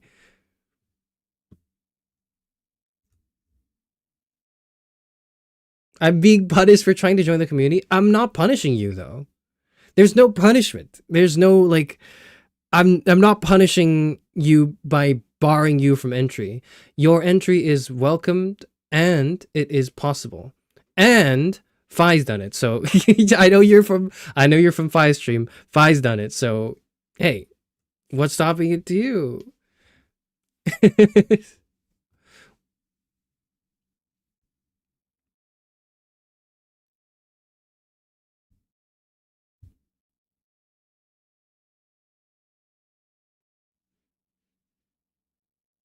If you weren't the creator of the Discord, I would have banned you. There we go.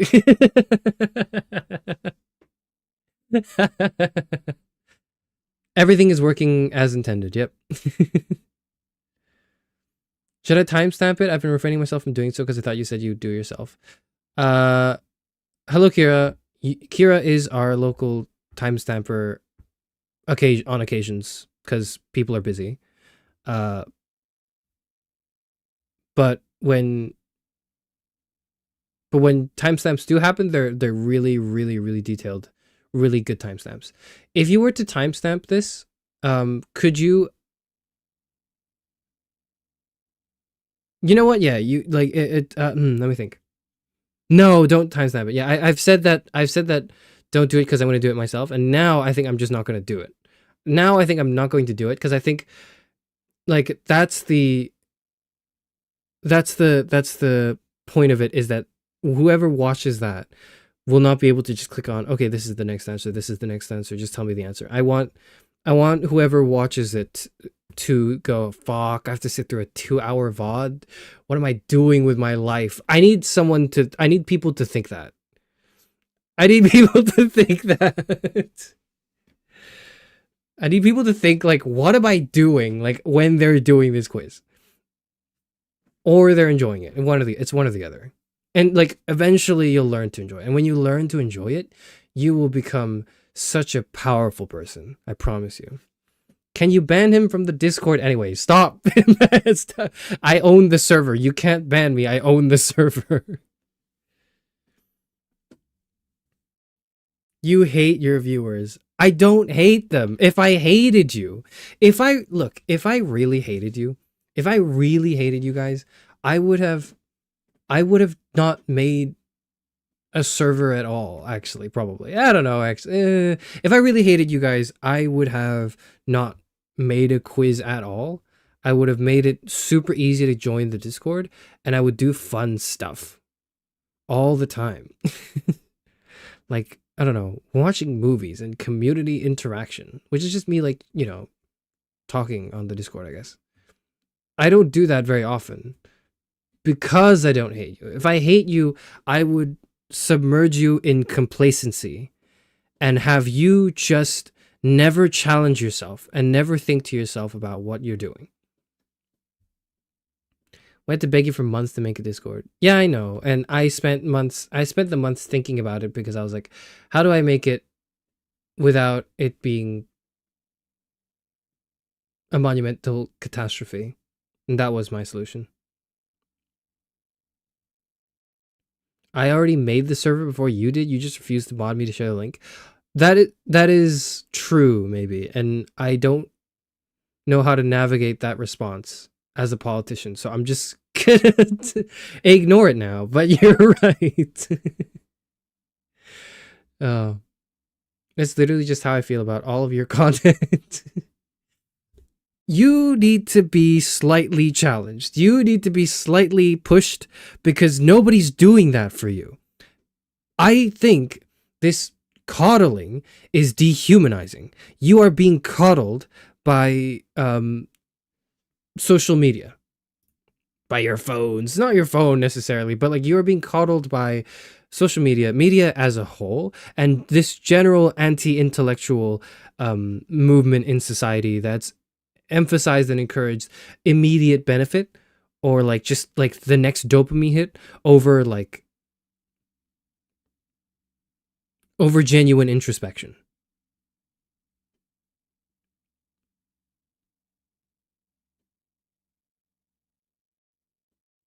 If you really hated us, you would have found a way to play mid petition 33 while you were yapping to us. Mid petition 30 expedition 33 expedition Clair obscene I don't know what's like a Clair obslop expedition 33 exlopition 33. I'm trying really hard to play your ball game. And it's not working.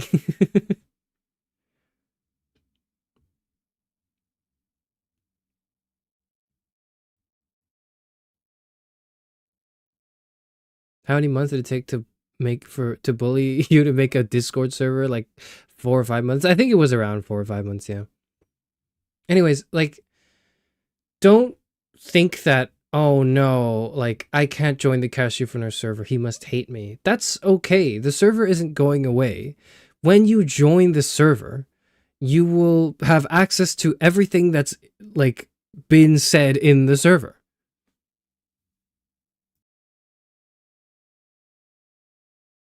You may think, well, no, but then what if something happens live? Nothing's happening live. And even if something does happen live, it's the same as like missing a stream. You could miss a stream. You could miss a Charis Euphranor stream and come back to like the VOD and just, you know, just hang out over there and just like listen to it. Like you could do that. Fuck the Discord. I cannot do the captcha. I physically cannot solve it. If you can't, I don't know why there's a captcha. I didn't make a captcha. I made 5 multiple choice questions, and I have accompanied them with an answer.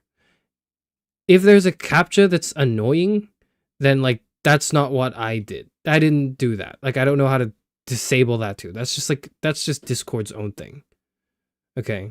If you're thinking of the puzzles are annoying and you genuinely like are struggling with them, you can watch the VOD I made where I walk through it. Because I understand. Because here's the thing: is some people And I don't, because part of the philosophy of making it challenging was also not to make it gatekeepy, and by that I mean like it's not paywalled. Like my Discord is not paywalled. You shouldn't pay money, and if you paid me money, I wouldn't let you in. Like it's not about money, and it's accessible. I've tried my best to put accessibility options in place. If you were to if you were not able to read it very well, or you have trouble reading, not like it's not like you were blind, but if you had some trouble reading, for example, like if you had dyslexia or something, I in my video read out all the questions too. I read out all the questions, I read out all the quotes, and then I solve the question with you step by step. And the only thing is I just don't show you the final answer, but I guide you in all the steps to get to the final answer. And that's as accessible as it can get. It cannot be more accessible than that. So I would rather do that than like remove a question, for example, to make it easier. It's the account capture. It's not about you. Okay, yeah. So if it's the account capture, it's like I have no part in this. I can't do anything about that. That's just Discord being Discord. My condolences. I guess that means you are a robot after all. Time is money. It is, yeah. And you think, perhaps, that money is the most important thing in the world. Most people do, subconsciously or consciously. Now, money has taken its new form, in the form of followers, clicks, engagement. These are just different words for ultimately what is the same concept, except now it's packaged in this, in this veil of the social media landscape. Like, it's just the new money. Like followers are just the new money. Like that clout, right? Because of the current media landscape. But it's like the same thing. Okay? There's more to life than money. I mean, like, is there? I don't know. I'm struggling with rent right now, so maybe not.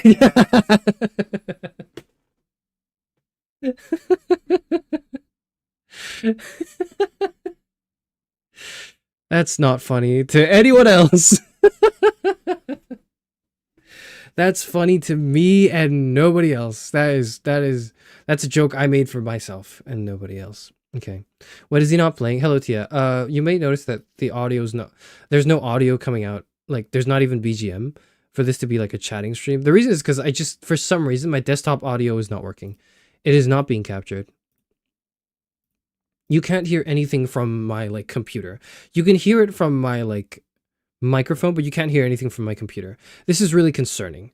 I don't know what the problem is. I'm sure it's probably a software thing. I can figure it out, but like I'm not going to do that today on today's stream. I'm just going to turn it into a chatting stream instead and then deal with that like some other time. If it's a hardware problem, then I might not, I said this just now, but like if it's genuinely a hardware problem, then I wouldn't be able to stream for like the next 3 or 4 months because I wouldn't be able to like buy like a new PC, man. Have you seen the fucking RAM prices? Oh my god. I didn't on my Christmas wish list among many things was certainly not another reason to dislike AI.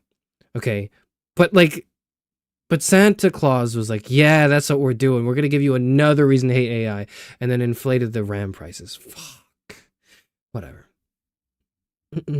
Screw being happy and loved. I want money. Honestly, yeah, same. Like, I'm happy and I'm loved. But I'm broke as hell, man. I need money so I could buy like a new PC that doesn't die on itself. Time is the most important thing in the world. Time equals money. Therefore, money is the most important thing in the world. Unironically, Tyler, that's a fantastic like logic 101 argument. That is a... What the fuck? I have a Ko-Fi bot? I didn't know that. There's a mod? The Ko-Fi bot is a mod? I have a mod? Alright, whatever. I guess I do. Thank you for the tip, Anna. Thank you.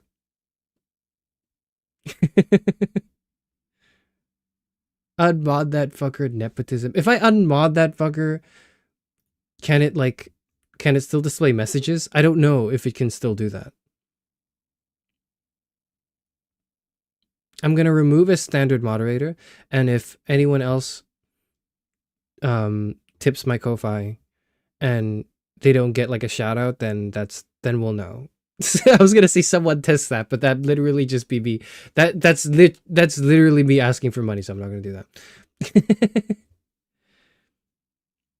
Great, now I feel compelled to give you money, not me though. You shouldn't give me money because I don't want your money ultimately. I want like Google's money.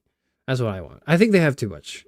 I think Google has a little bit too much. I think they could spare me some. If they can spare like I don't know, not Mr. Beast, but like who's another shit content creator that's a beast like? Because Mr. Beast is like Mr. Beast is the LeBron James of bad content. So no matter, so it doesn't, okay, well it does matter, but like, so yes, he makes bad content, but he's like the best to ever do it. He's the goat of slop. Like nobody does slop better than Mr. Beast. Okay, like it is the highest quality Michelin star slop you could ever achieve. So I need an example in my head that's like someone who's making like mediocre slop. So one of the Beast clones, I guess. But like, you know, like if YouTube can spare them revenue, I'm sure they could give me a little bit.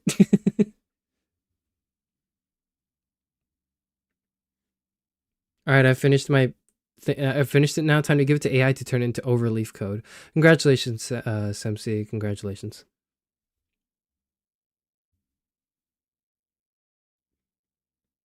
I don't know. I could buy all the happiness I need for the month for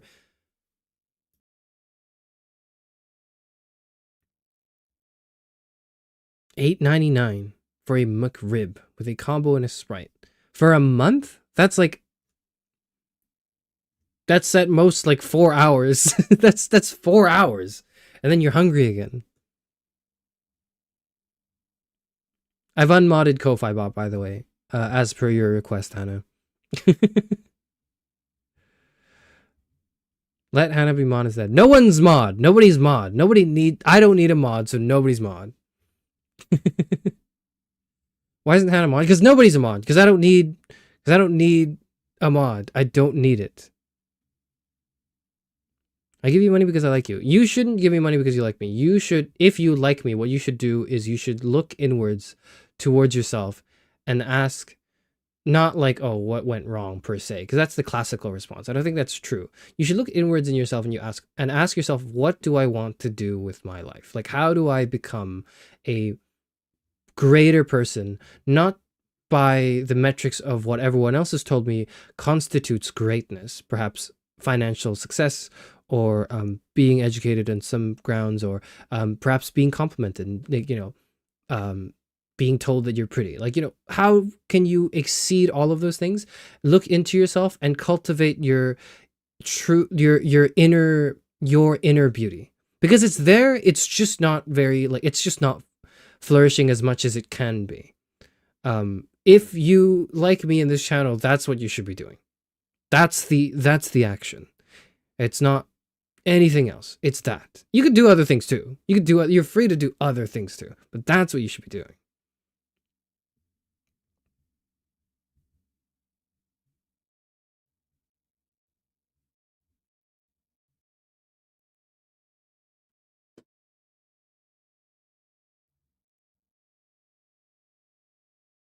I kind of just heard that Mr. Beast is broken in debt somehow. I'm not too surprised because he's financially very risky.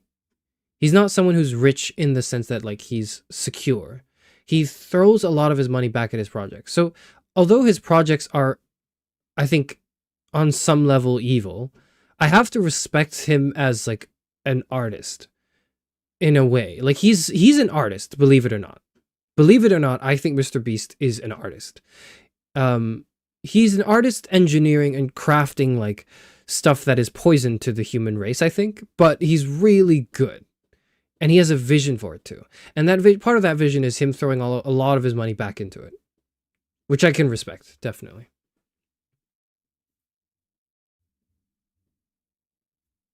Darman's probably gives Jimmy Donaldson a run for his money. I don't know who Jimmy Donaldson is, but I think I know Darman. And I think Darman is not... I think Darman is just uninteresting, I think. No, Darman is not like a bad person. Is Darman a bad person? I don't know. I don't know. Something's wrong with my audio bitrate. Fuck. Whatever. It's fine.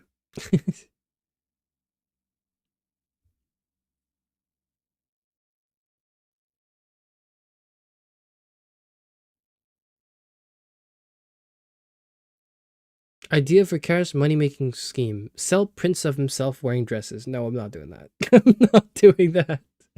I'm not selling prints of myself wearing a dress. No, thank you.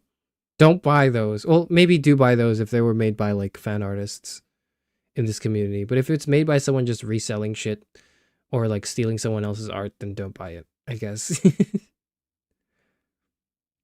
We should start a pyramid scheme to solve money. I've, no joke, have multiple times in my life entertained the idea of, like, what if I just made not illegitimate money, but what if I just made quick, easy money and then started worrying about, like, you know, everything else. And then I thought, like, it wouldn't be right though. I wouldn't feel good about that. I would feel awful if I made money, like, via means that I don't think are, like, directly contributing to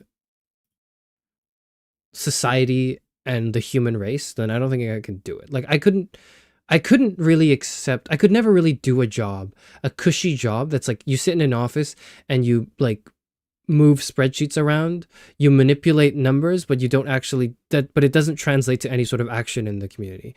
Or it's something that exists solely to maximize shareholder value. Like, I couldn't do a job like that, even if it paid really well, because I would, internally, I would just think, like, fuck, this is what I've been reduced to. And then, you know, like, you know what would happen? This has been stuck in my head recently. I've been going back and watching, like, epic rap battles of history, because this is what you do as a nerd, is you do that. And, like, I went back and I watched, it was a relatively recent one. I think it was like 2 years ago. Karl Marx, the Karl Marx versus Henry Ford battle. And it's really good. It's so good. It's even better now. I watched at, like, 2 years ago. My understanding of Marx wasn't very, like, comprehensive, so I was just like, oh, this is cool. Now that I know just a little bit more about Marx, like, oh, it hits different. It hits different. It hits different. What if I want to throw money at you? Then you can if you want. If you really want to. If you really want to. I'm not going to stop you. I'm not going to say don't throw money at me. What I am going to say, though, is that what I want the most is you to look inside yourself and think about yourself. And I have no way to check on that. You've done that. I can only just trust that you do that. Would you demean yourself and turn on TTS for an AMA or a horror game stream?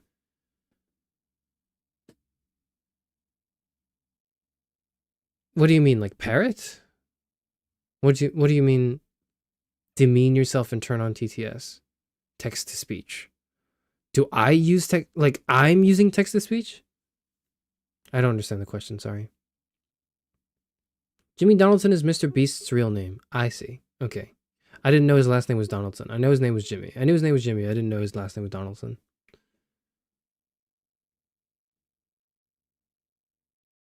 Apparently, Darman didn't pay his actors at one point, but that was years ago. Yes! Burn him at the stake! I took my nap. What's he talking about not being able to get jobs? I think I just sort of transitioned. I think I made one, like, rent joke, which is not relatable, I think, to most people. If it is, my sincere condolences, but I made, like, a rent joke, and then I started pivoting into, like, being broke or whatever. And then I started talking about, like, making money and, like, what a job is, and that's where we're at right now, I think.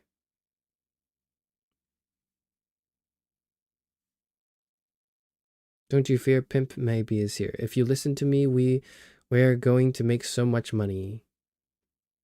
Love to see it. Yep, on the grind. Get that bag. Dharma was involved with a scheme to defraud the local government. That's crazy. Okay, I didn't know that. I gotta look into that now. That sounds interesting.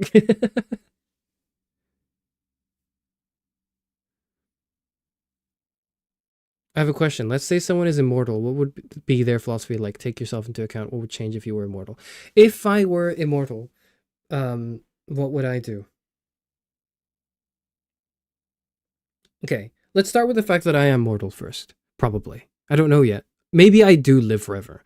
How would I know that until the moment I die? I wouldn't know that, right? But let's just take the mortality first. Side tangent before I get into that, actually. You know that New Year's resolution list and how I said like, oh, like this is everything I need to do before I graduate. And it's a funny conversation I've had with some of you guys on Discord where I've said the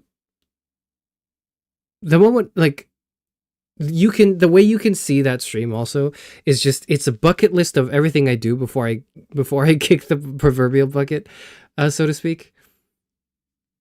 Every single thing I put there is something that either people want or I want. Usually it's both. Usually I don't do anything that I wouldn't at least want a little bit, right? But every time I tick one off of it, it's like I'm slowly marching towards graduation. Because the moment I do all of that, I can graduate like in peace. I can die in peace the moment I do all of those things. And so, in other words, the way you could conceive of this is every time I fulfill something from that, right? That's one down. Okay, we're marching slowly closer and closer to our death. Now, that is not changed. Like, it's always been the case that every second you live, every breath that you take is moving you towards your last. Like, the marching of time is unstoppable. Or at least so far, that is how it is. Maybe technologies extend that, and that's, where we get into this question, right? But for now, that is inevitable. This is just happening. Most of us, and I don't even want to say most of you, like I normally do. When I say most of us because I am acutely aware of this. Yet cannot do anything about it, and that's part of my personal frustrations in like life in general, is that I forget that that's happening. I forget that there's a timer. In other words, it's a really long timer. Memento Mori, I think, but it exists, and that list for me, that almost low key countdown to graduation list, was my That's me putting a timer on myself. That's on some level, the I'm going to graduate thing is clickbait. But on another level, I truly mean it, though. Like, I truly mean that, like, at some point, I'm going to terminate this. Like, at some point, this should end. At some point, my life will end. And as such, at some point, Charis Euphranor will die. I don't know when that is, though. But I do know that before that happens, I would want all of these things done. And I need to remind myself and you to put myself and you in that existential dread. Constantly. So going forward, basically, every time I fulfill a request, every time I do something that you guys have asked for a long time, like, and by that I mean like when I eventually do the ASMR video, you guys on one hand, you're going to go, yes, I love this. This is great. And on the other hand, you should suffer because you should think, oh, now there's nothing stopping him from leaving. That's it. That was the thing I wanted, and now he's done it. And now there's nothing left. That finitude, that mortality, that humanness, that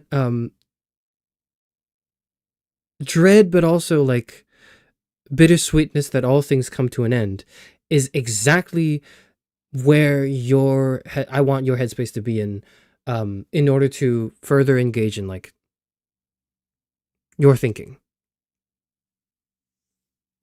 Chat never reached level 4 to keep Chairman alive.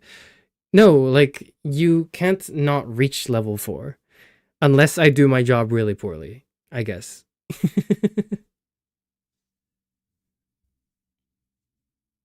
So with that in mind, with the mortality in mind and how that's informed not just the philosophy of this channel, and I don't use the word philosophy loosely. I don't just mean, oh, my belief. I mean literally the philosophy, like the essence of every choice, every carefully measured decision on this channel is informed by the marching of time and the inevitable death.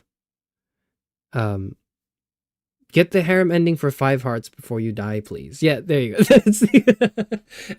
Now that I've established that our time on Earth is limited and we will all one day die, I'm gonna play 5 hearts in like 3 weeks. I'm gonna play fucking 5 hearts under one roof. Surely that will be a good use of my time. But that's the angle of it, of the mortality. So I haven't gotten to immortality yet, but everything I do is informed very strongly about the human existence. Not just the fact that one day I will die, but the fact that one day you will as well. Hopefully it's not too soon, right? Hopefully you have some time left in between now and your death to do various things, but you know, you don't know that. Nobody knows that. Nobody knows. For all we know, World War III is happening in like 2 years, and then a nuclear like omnicide. You know, like, how do you know otherwise? Have you seen the state of the world? Have you turned on the news? Have you paid any attention to geopolitical conflict the past 20 years and how it's all led up to this moment? For all we know, Charis Euphranor isn't going to last 10 years. It's going to last 2. Not because, like, I've decided to retire, but because the fucking Earth explodes. Like, you don't know that. You don't know that. I don't know that, frankly. And so it's good to act with some sense of urgency. 2 years, maybe 6 months when Greenland happens. Oh, yeah. Oh, all right. Anyways. Sorry, I haven't read all the comments yet. Let me go back up and do that.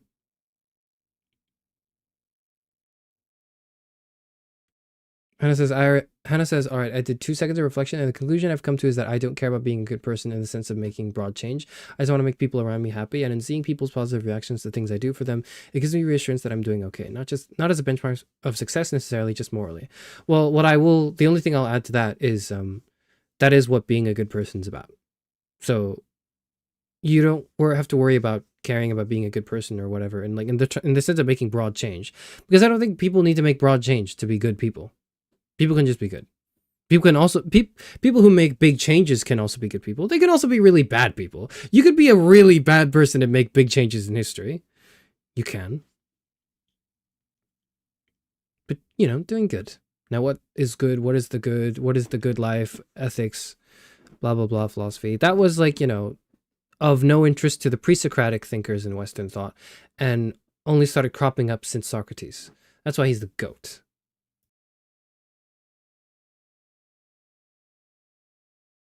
He's my goat's goat. Charis, you should defraud your government. I'm afraid that they're a bit too competent for that. Low-key, I might have not reported some things for taxation that I might have had to do, but I'll have to look into that, because I'm not sure. You've just reminded me. Anyways, Charis turned immortal during his 60th birthday. I don't know if I turned immortal. I just know that I'm not dead yet.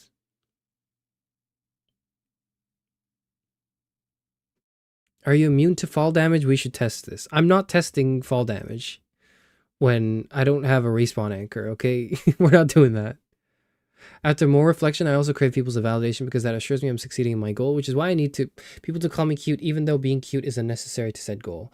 Because because I think it's normal. I think it's a human thing, Hannah, to like want validation and to want to be perceived and like responded to. And in some cases, it's so lacking in people that they will lash out and do negative shit just to get some amount of attention. Like I would say for most cases of people to exist, they need to be seen and felt on some level, or heard, right? Your impact needs to be felt. If you were a ghost in the sense that, like, imagine if you were a ghost and you couldn't haunt anything, like you couldn't haunt anyone, you couldn't influence the world in any way. Like that is the worst. That would actually be hell on earth.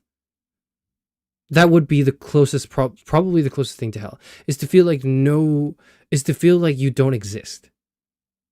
That sucks. And if someone tells you you're cute, the underlying thing is that there are multiple, there are multiple underlying things, but one of them, I think, the core underlying things that makes that important to us as people to hear a compliment or whatever, even if it's kind of just a whatever compliment, is that it reassures us that we exist and we're being perceived in a good way. Now, we can also be reassured by being perceived in a bad way, and that motivates people to do horrible, awful shit, but, you know, that's me dipping into my armchair psychology.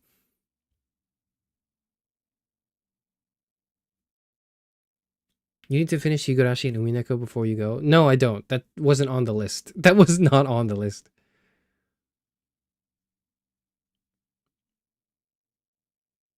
How thoughtful. Thank you, Tim. Do the Omegaverse quiz. I've been talking about this with our team.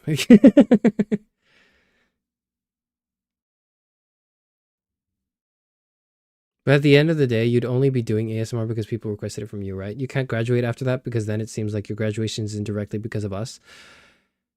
I could do that. And if it seems like my graduation is indirectly because of you, it would make you feel so bad.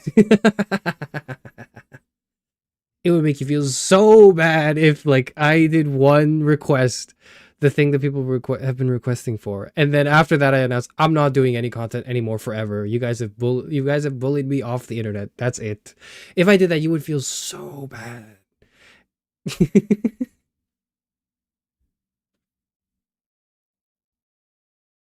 Even if Charis Euphranor dies, it doesn't mean that the actor playing our chairman won't do something else after. I'll do something else. Yeah, I'll definitely do something else after the death of Charis Euphranor. Don't get me wrong. I will definitely be doing something else. I don't know what that thing is, but like I know I'll be doing something else. Because I'll at least be existing. Like I'll live on this earth. I don't know if I'll do anything else on like YouTube or even on the internet, but like I'll be doing something. I have shit to do, believe it or not. I have a lot of shit to do. Oh, man. Oh, God. Okay. Sorry, I just thought about all the things I had to do for a second. I believe Charis will leave behind something more lasting than his incarnation on this plane, and there's a high chance it happens on February. What do you mean by that? And how do you know that it's happening on February? Did you read my mind, Tara? All right, whatever. The actor behind Euphranor will be what Tom Hiddleston is to Charis Euphranor? I don't know. I hope not. I hope I'm a little more than that actually, because Hiddleston is like a phenomenal like person and actor, but he's mainly like I aspire towards his shell. His being himself is great too. He has a one I from what I understand, from what I've seen, from what I've heard from him, and trust me, I binge watched so many of his interviews. Like he's got a phenomenal like personhood as well, but I'm really mainly aspiring for his aesthetic rather than his interior. Not because I don't like his interior, but because it's just not quite me in the same way. Stop making me confront the inevitable reality that is the end of this channel and you. That's exactly what I'm doing. That's the purpose. That's the point. That's the point. That's the point. Okay, I think I'm not caught up. All right, I've done writing. It's 2:14 a.m. here. I'm gonna sleep now. Bye. See you later, Sam Silimari. Goodbye. Good night. I hope you enjoy sleeping, knowing that you've finished what you've done for today. Today is for today. Tomorrow's for tomorrow.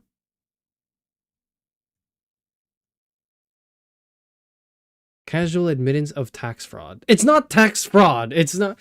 It's like the opposite. Okay, like I feel like there's a tax claim I could make that I haven't made yet because I haven't had the time to. Okay, it's not like fraud. It's like the government I think owes me some money. Is what I'm trying to say, or is what I wanted to say.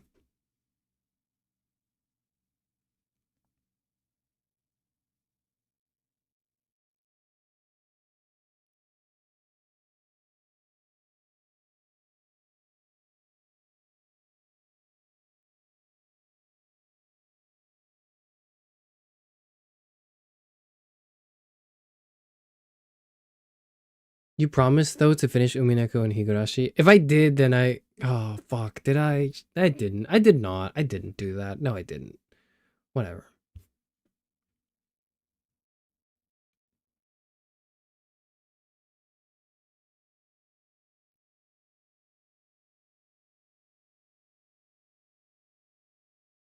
How does art team feel about you graduating? Art team doesn't really. I haven't had the conversation yet with art team. I haven't had the eventually I'll graduate discussion with art team yet. I've had something similar, but no, I've not had that talk with her. I've not explicitly said I'm eventually going to terminate. Like, I think we both just kind of know that, but I don't think we've had that conversation.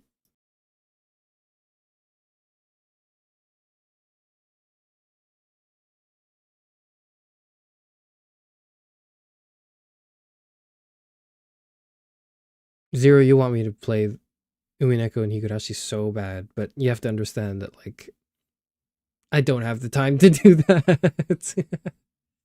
Will the death of Charis Euphranor be a murder mystery or grisly industrial accident?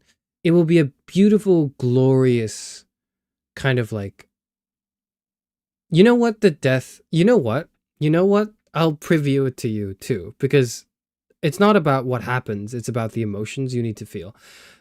Charis Euphranor's death should feel like the finale to season 2 of Loki. Charis Euphranor's death should feel to you the same way season 2 finale of Loki felt to me. Maybe not what it felt to you, because maybe you watched Loki and you were like, this is mid, they talk too much and this is boring. Maybe you're one of those people, in which case I don't know what you're doing here. But if you thought that, or you just haven't watched it, right? Please understand, like, what I do needs to hit you the same way that Loki hit me, emotionally speaking. It needs to be just a beautiful, phenomenal, perfect conclusion to the character arc that clearly echoes and recontextualizes the day one sentiment and forms it into its most flourishing form. And it can't be like a sacrifice, like a death. Like, it can't be like it's over. It needs to feel like it's immortalized. That is to say, Charis Euphranor's death cannot feel like, oh, he's disappearing off of this planet. It needs to feel like he is now being, like, carved into stone. And it will never change from henceforth, right? It's carved into stone, and immortalized in that way. It will only forever capture what it was like when it was still moving, but it's not moving anymore, but it's still there and we can look at it. So that's what it should be. It shouldn't be like he's disappeared forever. It should be like he's moved on and we now have this image of him. Maybe. I don't know. Didn't watch Loki, said don't care, lol. Okay, but like, you should, you will. It doesn't matter what that show made you feel like, because you likely didn't watch it, but it needs to, what it did to me is what I need to do to you. Emotionally speaking. Now that's just the emotional dimension. That's not to speak on any other dimension, but that's what I can preview to you. When you graduate, could you leave the Discord up? When I graduate, the Discord will be up. Yeah, the Discord will stay, probably, because there's no reason for me to delete it. I don't think there's a point to it.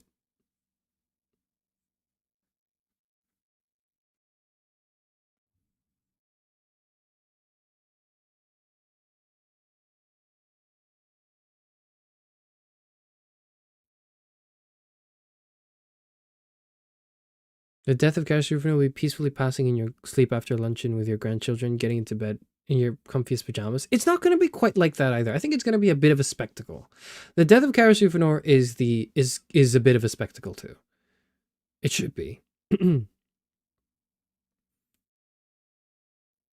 don't know the ending of Loki. So if you don't have to know, but if you want a preview for not what will happen, but what I'm trying to achieve for Charis Euphranor, if you want to preview, if you want to preview, know that like the ending of Charis Euphranor, that by far the biggest inspiration is going to be Loki. It's probably there are other inspirations too, of course. Like, but emotionally, that's the biggest one. If you want a preview for how I want you to feel when I eventually graduate in either 10 years, 10 months, or 10 days, I don't know, probably 10 years, I don't know, or 5, or 2 weeks, we'll see. What I want to do, which may not be what is achieved, by the way, I might fail, in which case that would kind of suck, but I'll try again next time to do better. But like, if you want a preview for what I want you to feel like, you should watch Loki and imagine I'm watching it. Don't imagine yourself watching it. Imagine someone as annoying as me sitting down and listening and going like, yes, I love this actor. I love Tom Hiddleston. Yes. Like, watch the whole thing. Like, imagine me watching it and imagine how I would feel about that. That's how I want you to feel when I die.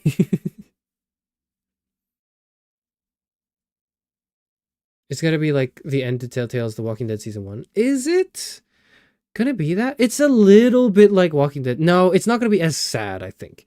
It can't be too sad. I feel like Walking Dead Season 1 is more tragic than anything. It's really good too, Tara. It's a really good ending, but it's the vibe I'm going for is not as tragic as Walking Dead Season 1. Not gonna lie, the ending of Loki was good. I love a martyr arc. Me too, Tia. It's really good.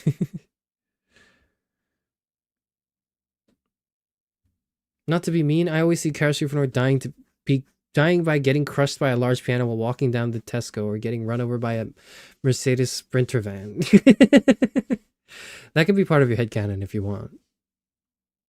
If that's your goal, I think you need to accomplish more first. No offense. Yes, that is true, Tia. That's the point of the list. That's the point of like the stream I made 3 streams ago. That stream was like okay, if I want to die and achieve, if I want to graduate having achieved what I wanted to achieve, here is the bare minimum of everything I need to do first. That was the goal. And until then, I can't die. I could, but I really can't. Like, I could die. Maybe I die tomorrow, but that would be tragic. If I die in between now, if I die before I can do everything on that list, on that New Year's resolution list, then the story would not end the way I want it to. It would end in tragedy. It would be tragic. The genre would shift. It would just be a tragic, like, letdown. We would leave everything out. I don't know. I might. I'll try to. There might be reasons not to, but I probably will. I haven't decided yet. Calling it, you will go giga viral end of year, so you'll be dead by the next. If you get busy, you can appoint me mistress of the library and I'll take care of it for you. Now, I could do that, but will I do that? No. No, probably not. I could. Probably won't, but I could. Reddit VTuber in my ear as I watch Loki. I'm not a Reddit VTuber, okay? Just because I introduced r/kitchen cells to you guys, this absolute treasure trove of a subreddit, doesn't mean that I'm a Reddit VTuber. Oh. If you graduate in 2 weeks, my ghost will haunt your apartment and press the defrost button in your microwave whenever you try to make anything. If I graduate in 2 weeks, it's probably because I'm dead. Look, that's probably why, and so I wouldn't be there to see it. Me watching Loki or anything Marvel snore. Okay, that's fair. That's fair. I'm not going to insist that no, some Marvel is good. But what I will say is it's what I'm trying to do. It's what I'm trying to do. And if you want my version of that, you can just wait. If you want to see where it's coming from, you can watch it without wanting to enjoy it. You can just watch it thinking like, so what the fuck does Charis Euphranor want to do here? What is the vibe like? Oh, okay, it's a bit like that. It's a bit like the, ooh, okay. And you keep watching it and you kind of like, you know, you get more takeaways, you contradict yourself, etc., etc. I found you through Reddit. You're a Reddit VTuber. Fuck. No. You should have put it on your list. I can't see that. Is it? I tried to click it, but I don't think it's censored. Damn it. It's just a block. Never mind. You've tricked me, Tia. Introduce. Don't act like you introduced Big to me. Okay, like I didn't introduce it. Maybe I didn't introduce to you the subreddit, but I gave you a newfound appreciation for it. I gave you a newfound appreciation for the artistry on display, didn't I? If I didn't, then fair enough. But I likely did, right?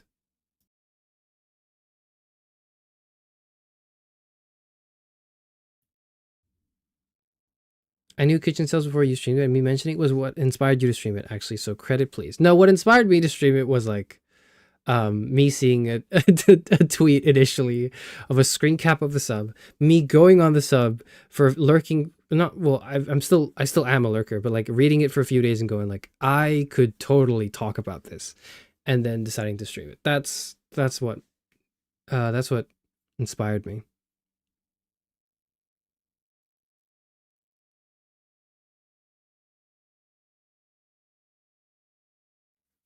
Sarah's the chairman. What I am to Axe, the OG fan came from Reddit. That might be true, Tia. That might be true. And I don't know how Axe feels about that on his end, but how I feel about it is it's like I think I'm grateful, but man, oh, I was on Reddit for a while, wasn't I? Fuck. I'm a Reddit VTuber. I hate Reddit, man. I hate Reddit. I hate Reddit. I'm on it like every day. I hate it. I'm on it all the time. So here's the thing is like, I'm not immune to the TikTokization of society. It's just that my TikTokification is slightly different in that rather than like loud funny videos, it's just like posts that are designed for engagement bait as well. So like I'm not much better from the average person, the average TikTok brained like person, I guess is what I'll say.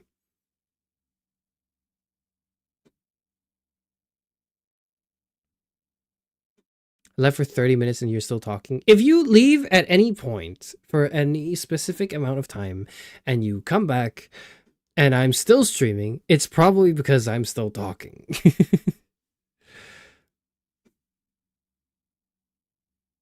The question answers itself.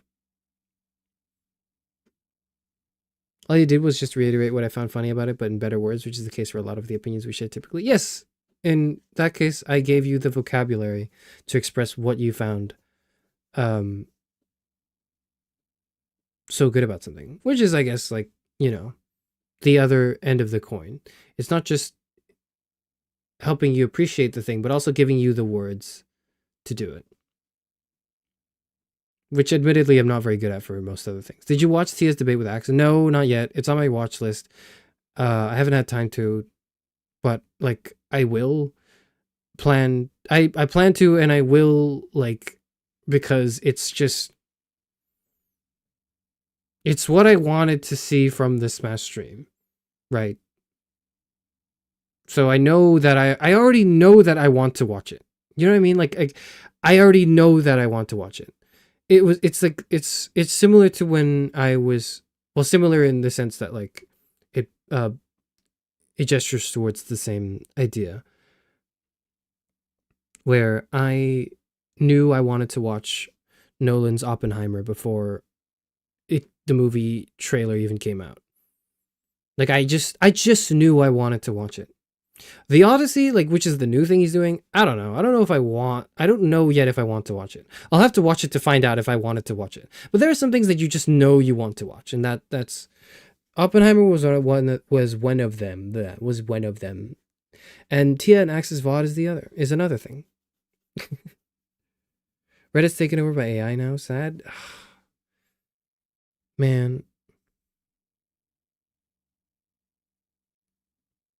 If you start doing Scrandle on stream, I want credit because I mentioned it 5 times last year. If I start doing Scrandle on stream, it's not because you mentioned it 5 times last year. It's because I've been watching NL enough that I want to do it.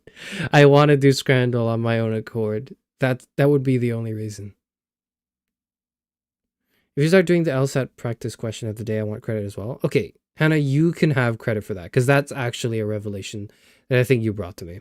I don't think I've ever seen. I don't think I've seen it mentioned anywhere else. Not even from Art Team, who has like, who's in the law industry, who's in law, who's in the field of law. If our team didn't introduce it to me, then nobody would have in my life, I think. I suspect Axe would say thanks to you and not a Cinderace. And not be a Cinderace. I'm not a Cinderace. What are you talking about? Your name comes up a few times in the VOD. I hope it's good. I hope it's a good thing. I DM'd you time to have a quick moment. Are you able to listen to it right now? I could, but if I listen to it, you wouldn't hear the audio because my desktop audio is fucked. Like it doesn't. You don't hear anything from my computer. That's one thing. The other thing is I'm gonna watch the whole thing anyway, so I'll just do that.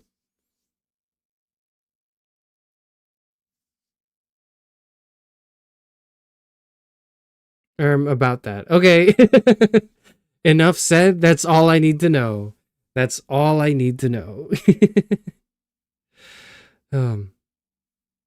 Anyways, yeah, like what was I wanted to say something before. I don't know. Okay. I started the stream wanting to play the game, and then I quickly pivoted to chatting because my damn computer doesn't work. And by quickly I mean it took me like 30 minutes of trying. But I remembered I wanted to speak on something. It was something to do with mortality. Which I realized would be the centerpiece of this discussion. It already is. Mortality and death, and other, besides retreading ground that I've covered before, and by before I mean literally like an hour ago. What I want to add is the fact that I've been feeling it in my life recently. This is like a deeply personal thing, or it involves personal details of which I'm not going to expunge upon because I don't want to get doxxed. Nor do I want you to know about my personal life.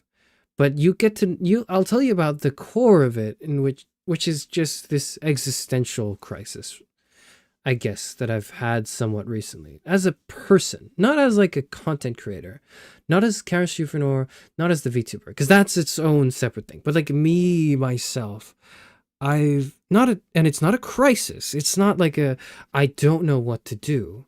Because I think I know because very rarely. No, I just don't think it's ever happened. In an unprecedented fashion, I know exactly what I'm going to do. Like, I don't know the details, but like it's like I've been granted like the gift of foresight from Apollo or Prometheus or whatever.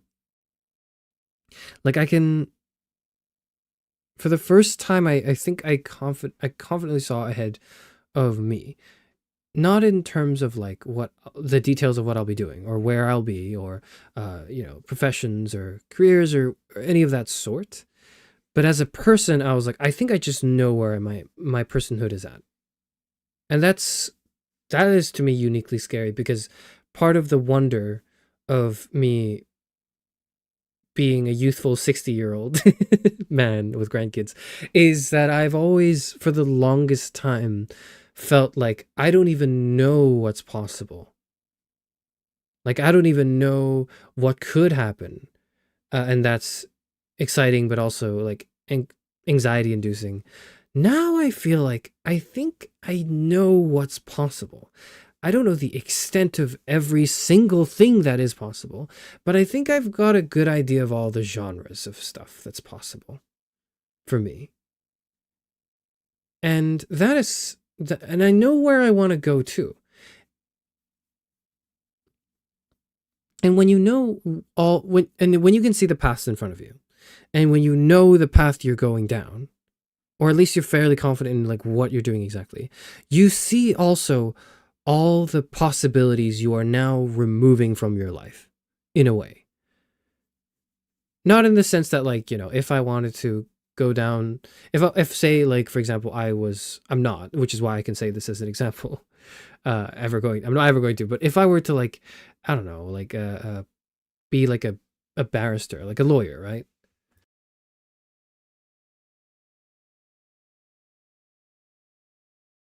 Then I know that I'm probably also not going to be a doctor. Like, you can't really do both doctor and lawyer. I don't mean as strictly as a profession. I mean, like, just, you don't have that much time in life.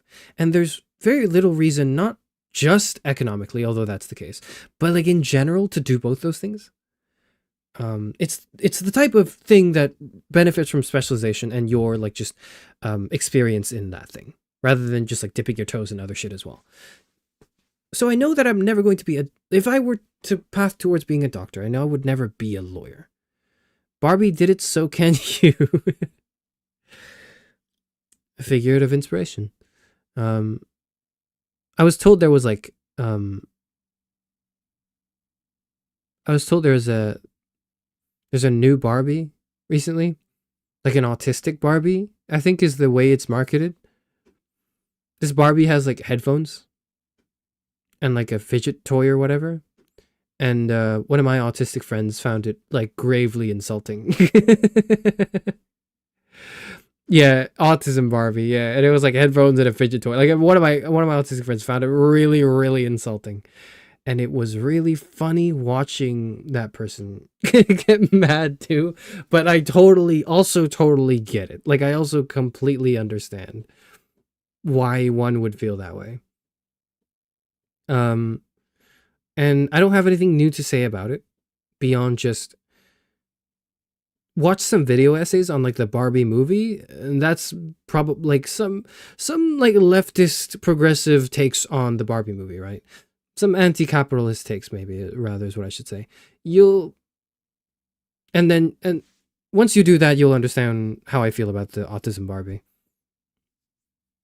The TLDR of that is like, yeah, autism is now merchandise because it's the next thing. It's the next big marketable thing. It wasn't marketable maybe like 10 years ago, but now it is, and so we shall market it. If it is marketable, we shall market it. What about medical lawyers? They are not the same thing. Barbie movies level 1 feminism. Yeah, it is basically that, yeah. It's level 1 feminism. I feel like level 1 feminism is, well, self-explanatory. It's level 1 feminism. It doesn't go very far, and you need to kind of like ascend to the further levels. And then at some point in your life, you should read Marx. You can disagree with Marx, I think. But I do think you should probably read Marx. If you don't read Kierkegaard, you should like read Marx at least a little bit. Ascend to godhood, level 10 feminism. What is level 10 feminism? Because intersectionality is like level 2 feminism. Intersectional feminism is like level 2. Level 3 might be like, what's level 3 feminism? Level 3 feminism is maybe like, I don't know, maybe it's like socialist feminism. They've had amputee Barbies, wheelchair Barbies, vitiligo Barbies and such, though. I feel like it's just more representation for young girls. Conceptually, I get it, but I don't have a problem with it.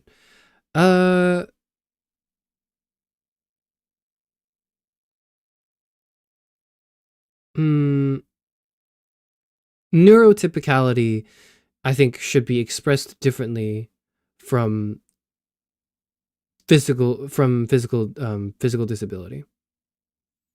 These things should be expressed in different ways because one is physical and one is not. And when something is physical, I think the idea of just making it common, making it known, spreading the image of it, more, is being important, I understand. But there is no such thing as the image of the autist, I guess. The closest thing I can think of is the Undertale fandom. I say as someone who was and kind of, I guess, I'm not part of the fandom per se, but I like Undertale a lot. Uh, but otherwise, there's no like representation of like autism. I don't think there should be either, from what I understand of it.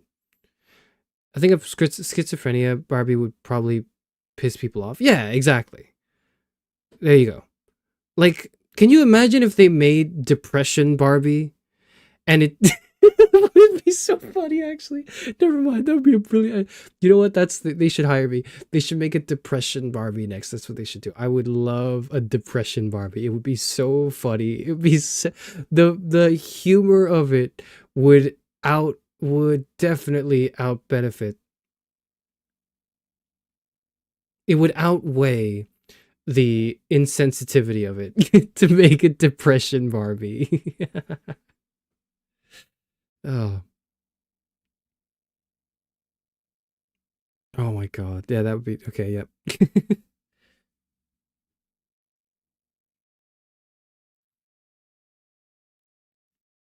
Anyways, we'll all die someday. You'll all die someday. Think about like what it is that you do and think about the possibilities that you're embracing but also closing off. There's a quote from Kierkegaard. I'm going to read it out loud because this is the only time in the stream where I'm going to not even do philosophy, but read something philosophical so I can justify the fact that, hello, I'm Charis Euphranor. I'm the first and last philosopher VTuber, the last librarian of Alexandria. And today we're talking about various issues that have been on my mind recently. And instead of playing Clair Obscure Expedition 33 because the game didn't launch, I said my intro 3 hours into the stream because I just forgot about it. What's that quote? It's from Either Or. Goodreads.com quotes. Quotable quote. Marry and you will regret it. Don't marry, you will also regret it. Marry or don't marry, you will regret it either way. Laugh at the world's foolishness, you will regret it. Weep over it, you will regret that too. Laugh at the world's foolishness or weep over it, you will regret both. Believe a woman, you will regret it. Believe her not, you will also regret it. Hang yourself, you will regret it. Do not hang yourself, and you will regret that too. Hang yourself or don't hang yourself, you will regret it either way. Whether you hang yourself or do not hang yourself, you will regret both. This, gentlemen, is the essence of all philosophy. I love that. It's a funny quote. I don't necessarily agree with the whole of it. Maybe, and perhaps maybe not the phrasing of it as such. But I think I'm starting to feel that regret. And it's not a regret that's like, oh, I shouldn't have said that in high school. Because I've got loads of that. I've got loads of those moments where I'm like, oh, fuck, I'm cringe, or I was cringe. It's not that, because that was sort of like an inevitable, necessary part of the human development is to be a little cringe. But I'm starting to feel the regret that's like, each waking moment I spend doing something is me not doing something else. And I'm making that choice every moment of my life, every second, every day. I am making the choice to do something, which is also making the choice not to do something. And it's not like I didn't know this conceptually, but for the first time, or maybe just it's been flaring up almost like a disease. I don't know, but it's been flaring up in me, and I'm beginning to feel a lot more for the choices I don't make. I know the choices I make. Like, I know the choices I make, and I like the choices I make generally in my life. I like the way things have panned out, and I like the way things will continue to pan out too. It's just that, like, what I could have done instead of that is just starting to gnaw at me, I guess. I could have also done this, I could have been this, I could have blah, blah, blah. Not in the way that's like, oh, I want to go back with a time machine and fix all my problems. But in the sense that, like, wow, I really am just one person. Because if I were multiple people, I could do all these things. And maybe then I would be happy. But I'm only one person, so I have to just live with the choices I make. That's what I've been feeling recently. Yeah, it's depressing, but like it's not just that it's sad and I'm like going through an emo phase or whatever. It's like a genuine sort of like I want to say a deeper philosophical revelation that is not just understood but felt. You have FOMO? No, it's not like FOMO, because FOMO is like, no, I'm missing out on this thing, so I must do it. Like, and if I miss out on this, I will die. No, I'll die. I need to buy this. I need to spend money on this in Genshin Impact so I can get this new character, or I'll die. That was me for like half a second today. That was my FOMO. That the thing, the sensation I'm describing is not FOMO. The sensation of FOMO is oh my god, Columbina's out, and she makes Lunar Bloom and Lunar Charge teams access a sheet DPS that's like 20k higher. I need her. Or Columbina's coming out and she's literally my wife for real, for real. I need her. I felt that probably for about half a second today. What I mean is, what's FOMO when you don't feel obligated to participate? Because FOMO is like you are not participating right now and you feel the urge to participate. The sensation I'm describing is I'm already participating. I'm already doing something. This is all I can do. These are the limits of my humanity. And yet, I feel this phantom, this sense of like, but what if I wasn't limited by my humanity? I am. So it's a ridiculous, it's almost a ridiculous question, but nonetheless is one that one would ask, right? To wonder, okay, like, what if I wasn't human though? What if I could do more than what I'm already doing? I can't. I'm doing everything that I could possibly be doing. So it's not like I'm not doing anything and I want to do it. I am doing everything I could conceivably humanly do, and I just don't. There's a nagging part of my brain that's like, maybe that's not enough. What the fuck do you mean that's not enough? This is like, I can't do more. I do not have the capacity to do more than this. I am at max capacity. But nonetheless, the mind tugs at you, right? That's the sensation I'm living in right now.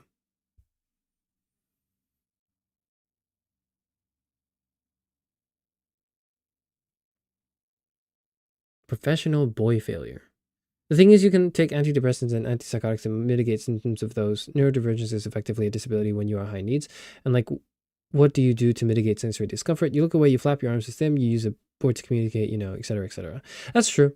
That's true. Yeah. So, like, what do you, what does that look like in a Barbie? I don't know, man. I just know that I'm not buying one. That's all I know. But the fact that we're even talking about it has already, like, lent it merit in this current system of the marketplace for attention. I could have done something with it, with my life. No, Zero, that's wrong. That's wrong. That's not quite the way I feel about it. It's not that, and that's not the way you should feel about it too. It's not that you could have done something like in the past as if you can go back in time and fix it. No. You should think, I can do something more with my life. It's not like you're doing nothing right now. You might think that, but you're not doing, it's not actually nothing. It might be like closer to nothing than you would like, but it's not nothing. You couldn't actually be doing nothing. At worst, you are just perpetuating existing cycles in the broader community that you exist in, both of your age demographic and of your like geopolitical location or whatever. At worst, that's what you're doing. At worst, you are just perpetuating what's already happening around you. But even then, you are not doing nothing. What you should think is, I could be doing more with my life. Not more in the sense that you could be working more jobs, you could be making more money, or maybe it's that, right? But be very clear with what you think is more, and do what you think would be more of your life. Would it actually be more? If so, then you should do it. Like, would it really add to it?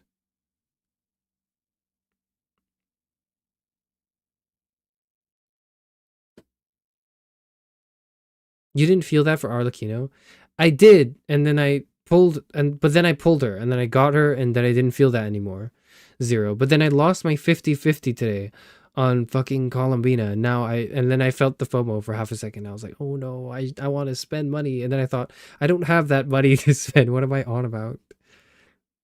What is this game doing to me? I hate I hate being a Hoyo. I hate being a Hoyo slob. No. Oh. I have existential dread. Fun stream. Hell yeah, Lucky. That's what I'm here to do. That's what this is. That's what this channel is now. That's what this channel is now. That's what we're doing. We're going into everything and doing existential. You know what's interesting is like Tara was here a while ago and he said something about like I don't know what you mean by that, but I know you're going to try to do that in February. And the problem is like he's right and I don't know how the fuck you're still here. I don't know why. I don't know how the fuck you clocked that. I don't know how you realize that like I want to invoke that a bit of that sensation in February. Why didn't you say that's what you're doing next week? Because I'm doing something next week. Don't worry about it. How do you know that I also want to do something that's somewhat related to that in February? Because I do. But like I haven't said that. All I've said for February is that I'm gonna play 5 Hearts under one roof. And like probably like retread similar grounds. No, I've said something else about February, about the upcoming February season, which is in about 2-3 weeks. Like, what have I said about it? I think I've said that I want to up the stakes. Like I want to say, I think I want to say that I said at some point that I would up the stakes because I can't just do what I did last year. If I just did what I did last year, it would be fine. Or I can do what I just did last year, but I want to do more. Yeah, let me rephrase my language. I could do what I just did last year, but I want to do even more than that, and I want to up the stakes. Now, what does upping the stakes mean? You'll find out. Can you play 5 Dates as well? 5 Dates is a great game too. What is 5 Dates? You're making me... Oh, okay. Sure. Okay. Okay. I'm adding to my wish list. All right. Oh my god, it's like real people. It's so weird.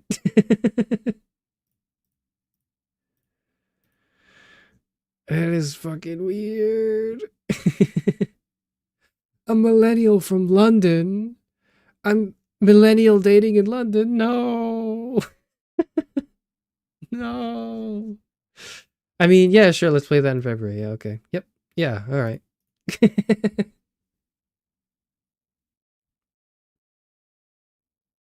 Every time I've seen someone die, it wasn't me. So on an inductive basis, I can't die. True. Which is why I say that I don't know if I am mortal. I'm just kind of assuming that. Because for all I know, I could actually live forever. I could be the first person with some weird, undetectable genetic defect that has a very, very prolonged lifespan. Or I could have like a bomb in my chest. Like Android 17 and 18. You know, like that could happen too. It's one or the other. Look, it's not one or the other. It's most likely that I have natural human cycles, but I don't know. How do they find these games? That's what I'm wondering, Tara. That's what I'm wondering. How do you all find these games? As a fellow philosopher, I don't exactly need senpai's reminders to remember my mortality. Yeah, but like, you don't need my reminders. You could remind yourself of your mortality. In that sense, you know, you can be aware of the fact that you're on a timer, but have you let that timer, or how have you let that finitude change your life, or like influence, not change your life, and like, because those words are too broad and unhelpful, but how have you let that finitude inform your decision making, if at all? How different would your decisions today have been had you known that you would die in 500 years? How different would they be if you had thought, okay, I might die tomorrow? How different would they be if you thought, I might never die? Workaholism, easy. Easy indeed.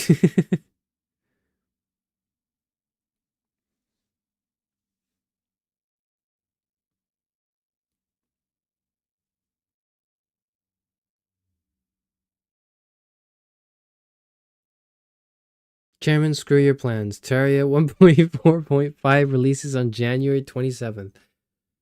Thank you for being a member for 9 months, Terra. Terraria 1.4.5? What is there for 1.4.5? I thought Journey's End came out like a year ago. The point of Journey... And I thought Journey's End meant that it would be the end of the journey.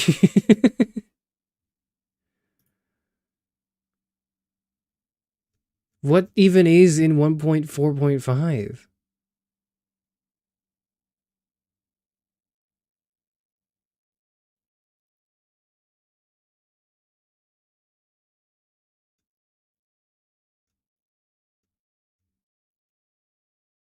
I'm like reading the patch notes right now because I have Terraria on I'm pulled up on my Steam. Yeah, I don't get it. I don't know what this is. Thank you for being a member for 9 months. 0. Thank you. Thank you. If I knew when I was going to die, I definitely would be putting more effort into my life instead of like procrastinating. It lights a fire under the candle, you know. And a member for 9 months as well. Thank you. Wish me happy birthday in a month or I'll forget everything you've ever told me and consume algorithm sloth. No! An effective threat. No! No! That's well done. Well done. That's well done. That is an effective threat. You've forced my hand. You figured it out. You figured out how to make me do stuff. Sure.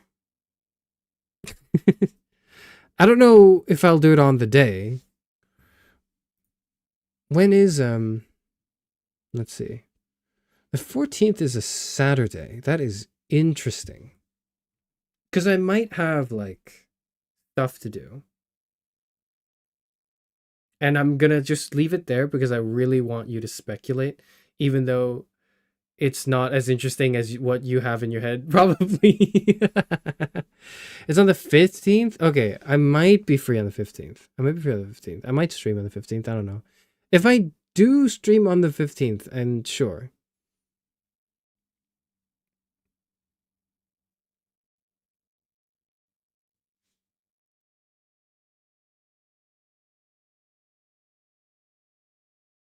Another karaoke. No. Stream, like, busy as in, like, I might not stream busy. Not, like, busy as in, like, I have plans on the day to stream something.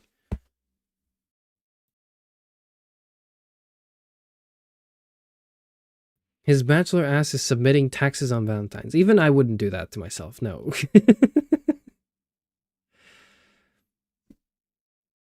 What if you streamed mouthwashing in Soma? It's not happening now. It's not happening now.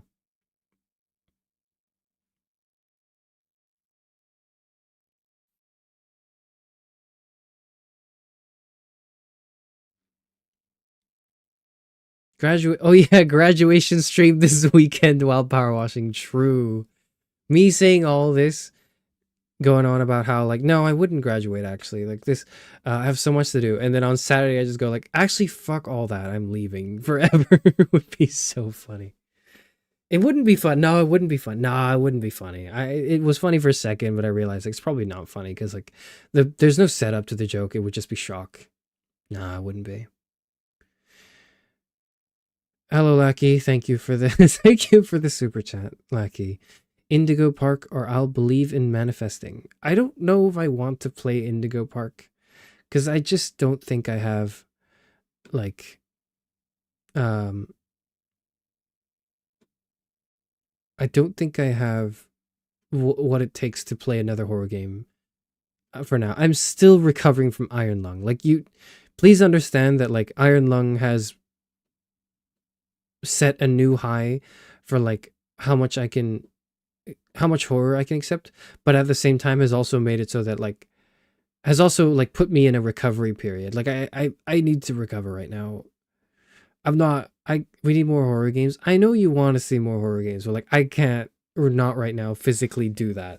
The two things that I've dedicated months to are February and October, and the romance and horror respectively, because they're both those things are the biggest things that I need like they're the hardest things to recover from for me. Love and fear are the love and fear are the most like detrimental to my psyche. And so I'm get so like I'll dedicate time to doing it so I can push so I can push my limits to get stronger, but I need the time in between. I do.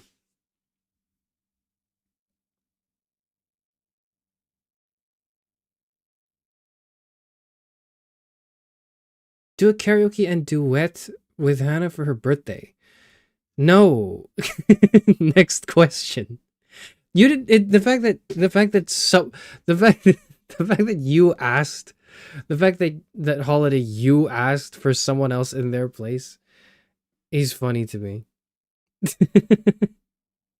You just want it to be done. You don't even care. You don't want it to be you at all. You just want to, but you want to see it.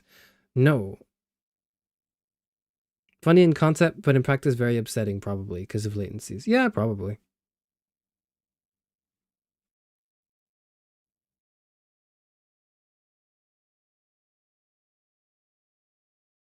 Technically also June if you consider the Pride Month stream. The Pride Month stream is fine. I don't feel like I need to recover from a Pride Month stream. I've already kind of like I think I've covered the broader strokes of the Pride Month that this June if I were to do something for it as well, I might dig into something more specific. I might get into a specific topic rather than like just broadly gesturing towards gay. You know, like I think I would probably I'm leaning towards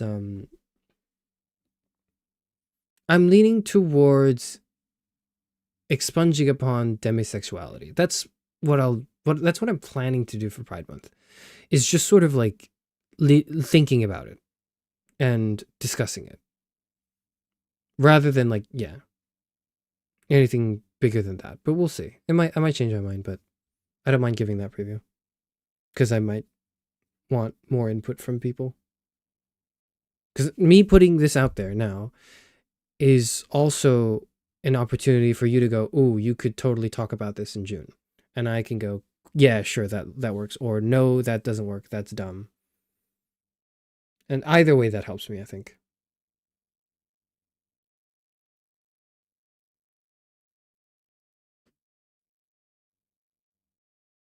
Love and fear are not diametrically opposed; they go hand in hand. Hand in hand is one way to put it. True, I can attest to this, says Zero. Yeah, of course you can, Zero.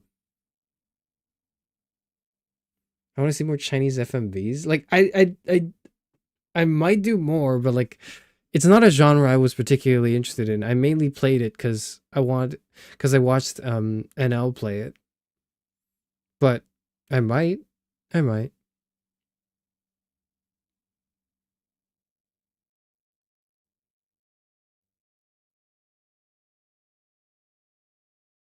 Because when he hears someone ask him to do something fun, mad face emoji. True. I hate fun. Fuck that.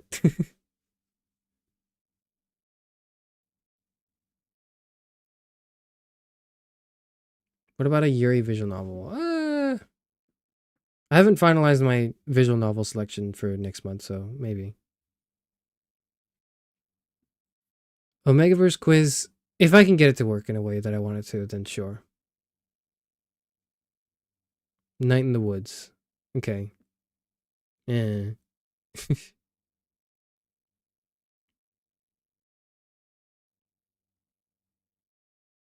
Charis Euphranor, finna ignore all my messages in June because I'll be 70% more annoying than usual. Well, if you say so.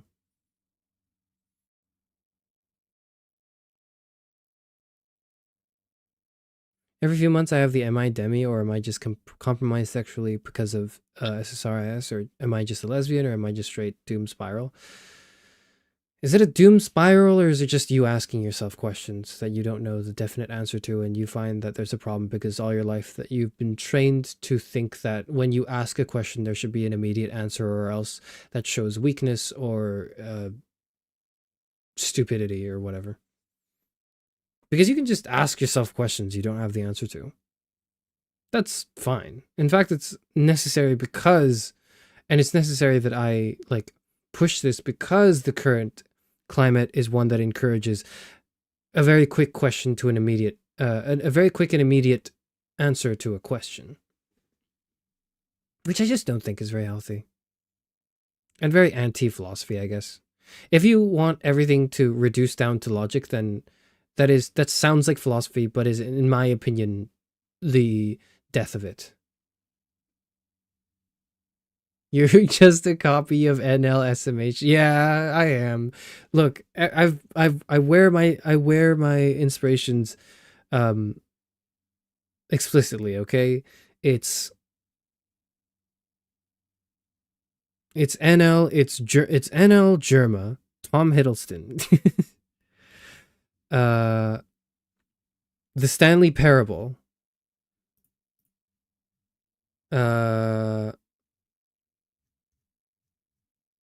That's it. Maybe Oppenheimer. These 5 things are like my personality. This is like my downloaded personality. Okay, this is, you just synthesize those things. That's me. And the Ludwig laugh. I don't have the Ludwig laugh. Ludwig's laugh is like a. What does his laugh sound like? I don't sound like I don't laugh like Ludwig. I don't think I do.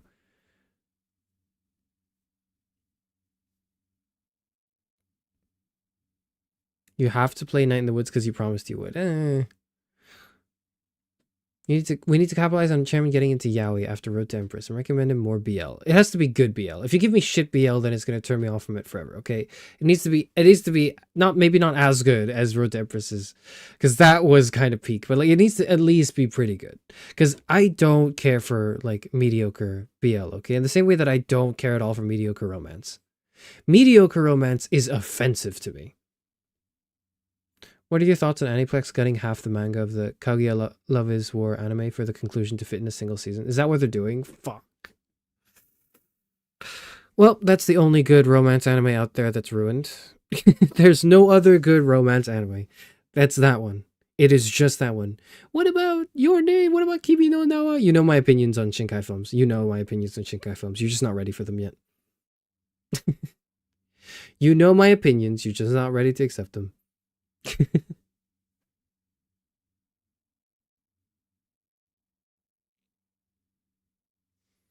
Yes, I like my questions having answers because I like knowing things about myself. Knowing things about myself makes me feel secure in myself. Being secure in myself gives me a better base for knowing. That is the reason why people do quizzes online on BuzzFeed for what type of garlic bread you are.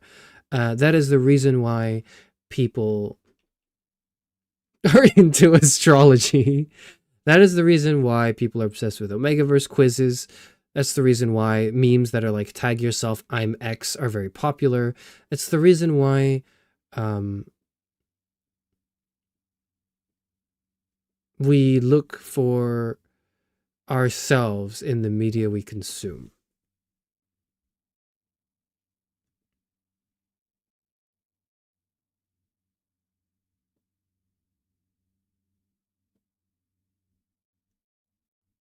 I don't laugh like Livy perceives life. I'm not commenting on that any further. No further comment. Your personality is Boris Johnson with the racism patch. What part of NL and Germa is in Boris Johnson? There's no NL or Germa in Boris Johnson, is there?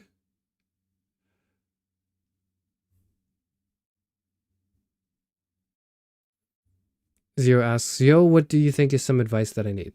Some advice that I think you need is the fact that you don't need any more advice. You need to be pushed into action.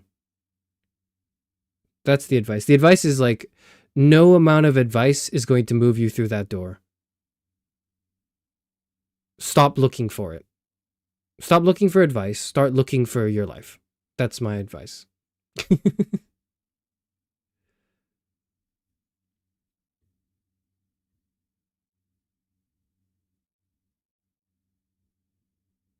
Haruhi Suzumiya is a good romance. Is Haruhi Suzumiya a romance? I don't know what it is. I just know like the dance. I don't know the dance. I can't do it, but like I recognize it. The romance in Danadana's peak. And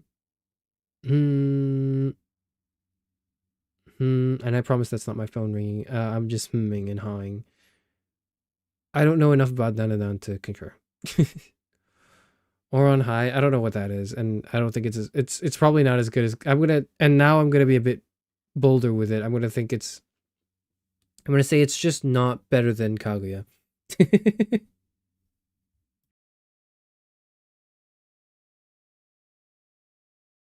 Have you watched The Summer Hikaru Died? No.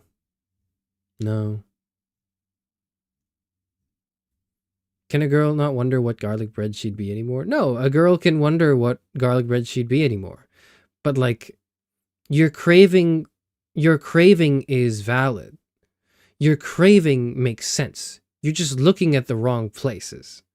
Like, you're never going to get the satisfaction. You're never going to scratch the itch that prompted you to go look for what type of garlic bread you are in the first place. Because it's fake. The reason why astrology doesn't work is because it's fake. And I don't mean that it is baseless and founded upon nothing. I don't mean that. It's obvious to everyone who's into astrology that it's not real. Okay, well, it's obvious to like most people who are into astrology that astrology isn't real. That's not the debate here. Like, you know this. But what I'm saying is fake is the sensation, the feeling that you know a little bit more about yourself now that you've put these labels on yourself. That's what's fake. It's not the astrology, you know, it's not the stars or whatever, like that's obviously made up. But you know this. What you might not know, or maybe what you know, but you're really just trying to bury at the back of your head, is that the sensation of knowing who you are and being secure in yourself is fleeting. And it's fleeting because you've got the right itches, but you're scratching in the wrong post.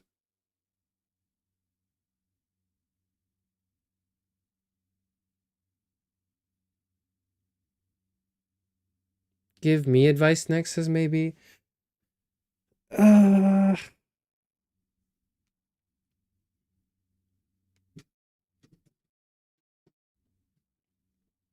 Fuck, let me think.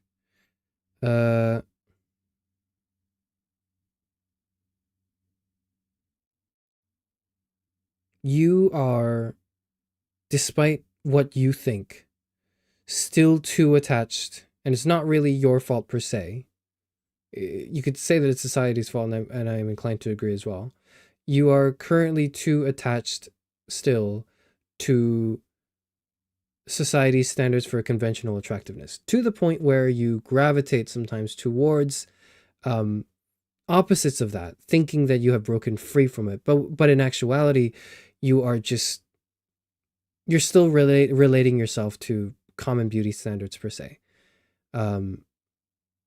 Because rather than separate yourself from it, completely detach yourself, you have positioned yourself to stand opposite from it, thinking that is what will secure your personhood. And that is fleeting, because all you're doing is you're defining yourself in opposition to the thing. You are still being moved and controlled by the thing. Like, if say that you want to defy some sort of authority, right? Say that I'm like a parent or a teacher or whatever, and I'm telling you to do something. I'm like, you know, go to your room, whatever. And I tell you that, and you go, I don't want to be influenced by your authority anymore. I'm rebelling. I'm not going into my room. All it would take is for me to say, okay, don't go into your room, and you would just go into your room. And so in essence, although you think you're sticking it up to the system, although you think that you are pushing against what's being pushed onto you, and thereby liberating yourself and your selfhood and your personhood and your confidence and your kind of like just your existence, rather than that, you are just being defined in a different way, but you are still being held. You're still being held by it.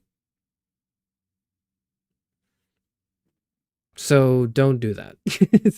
The answer is not to look for the beauty in the beautiful. It is not to look for the beauty in the ugly. The answer is to look for the beauty within. And I know that sounds a little cheesy because it's like, oh, is the beauty within? No, like I mean this though. Like for real though. Like for real though, it's detach yourself from appearance and think inwards. That's like you know, like that the whole stream has just been like, have you ever thought about things in yourself?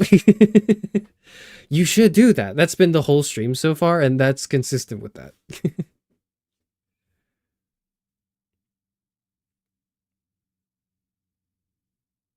This is advice hour. Yeah, this is advice horoscope hour now. It is. Can you give me different advice from zero that isn't your ideal self is closer to your current self than you think and not as hard to achieve as you are making it? Different advice? Okay. Different advice for you. For you, Hannah. Stop letting men's opinions on your self weigh so much. Really shouldn't. It should weigh like some amount, but it shouldn't weigh as much. I say men, but it's like I say men, but it's people really. I say men, but it's people really because you're bi. So like it's like stop letting other people's stop letting other people's like conception of that weigh as heavily as it does. Like you need to stop that. That's like something you need to tackle at some point. It has too much sway over you. And you know that too, so it's like it's not great advice, but it is advice nonetheless. Why would you do this? Why would you insult us like this? You asked for advice. It's obvious Charis is salty. He got stale sourdough on his personality test. Oh, what type of bread you would be. I don't think I would be stale sourdough. I've never done it, but I imagine that I would be like... What would I be? I would like to... You know what what would I like to be? I would like to be a croissant. I would like to be a croissant.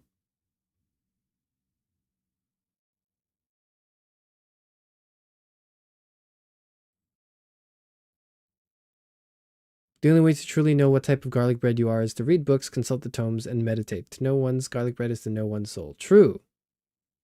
True, Lucky. True. Hypothetically, if you had less than 3 hours of sleep and were existentially worried about an upcoming armed conflict, what would you do to calm yourself? Okay. To calm myself. If I had less than 3 hours of sleep, I wouldn't be... At that point, I just wouldn't sleep, I think. The hard limit for me is like 4 hours. If I have less than 4 hours, I think I'm just gonna commit to staying awake. If I have more than 4 hours, I'm gonna have miserable sleep, but I will sleep. If you're worried about upcoming armed conflict, then like don't read the news. That's one thing. What you want to do to calm yourself is first of all not to read the news. If it is important and you had to know, you would probably be told through separate channels. I imagine. I don't know your case, but I imagine if it was really relevant to you, you would be informed in some other way. A lot of news is just going to stress you out. I'm not saying don't ever stay informed, but you know. Otherwise, what else do you do to calm yourself?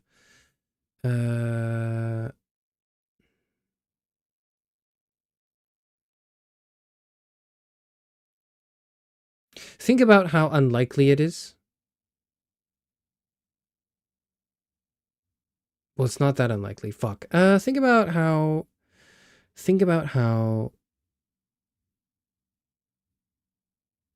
there are worse ways to go, maybe. Actually, I don't know if there are any worse ways to go. Fuck. I don't know, man. Good luck. I don't know how I know how I would calm myself. I don't know how you would calm yourself.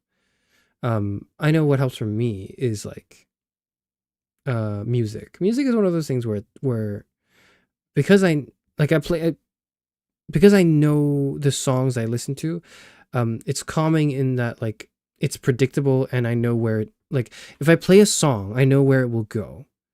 And that comforts me. Because I'll get to a point and I'll go, ooh, they're gonna do this next, and then they do that thing next, and I go, yes, yeah, they did the thing. I'm not insane. I do know something about the world.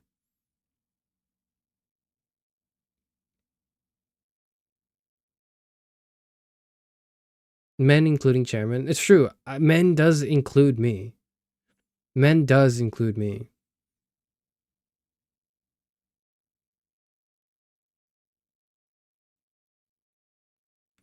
I live in a patriarchally influenced society, and men's opinions of me are proportionally equivalent to my success.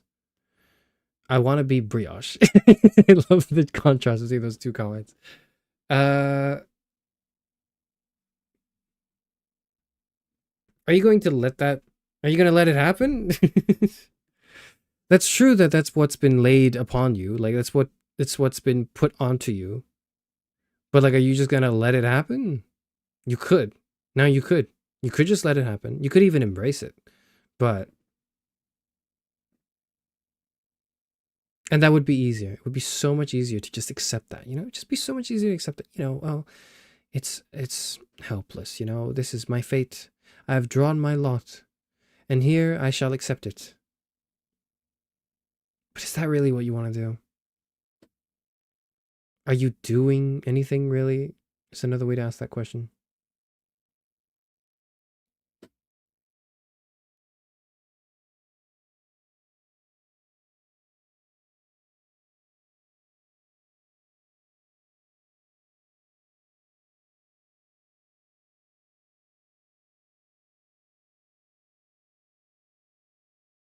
The one time one of Chairman's fans needs serious advice, he delivers.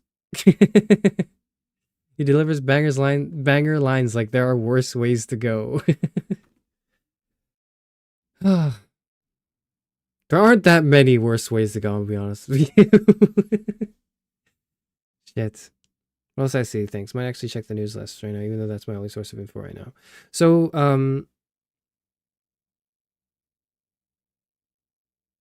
I imagine that your situation is not unique to you in that you have friends or close ones that the news might also affect, maybe. If so, then hang out with them and just think about something else, I guess, while you hang out. Like, hang out with them, but don't, like, talk about it while you're hanging out. Maybe, like, refer to it occasionally, but don't, like, center your whole thing around it, I guess. But also, it's, yeah.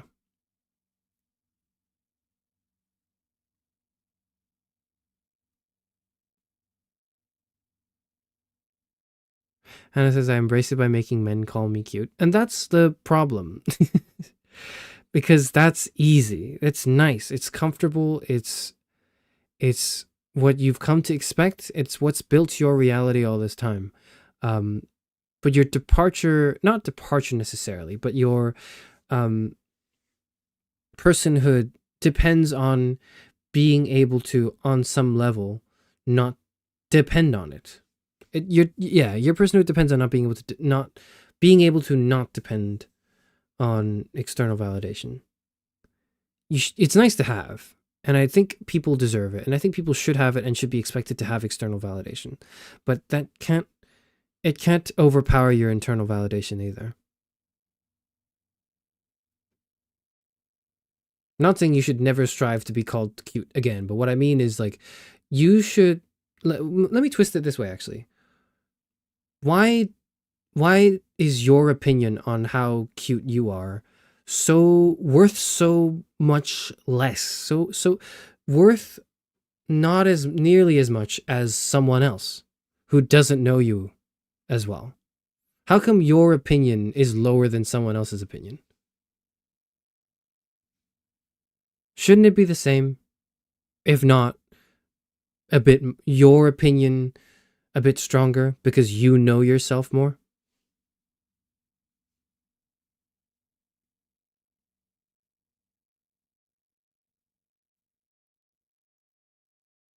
Where does one find internal validation when external validation is the only validation they can find? It's the only validation you've been taught.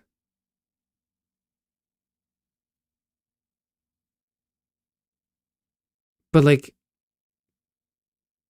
you're capable of observation, of comment, of thought, and of reflecting those things in your own compliments to other people. You're saying, how can I validate myself? Well, how do you validate other people? That's how you do it. That's how you do it. How do you validate somebody else? If you could do that, you could validate yourself. Probably because I'm my own worst critic, but I also have recognition of my own high points. That's when I dislike things about myself, it feels like fact, even if it doesn't match with external opinion.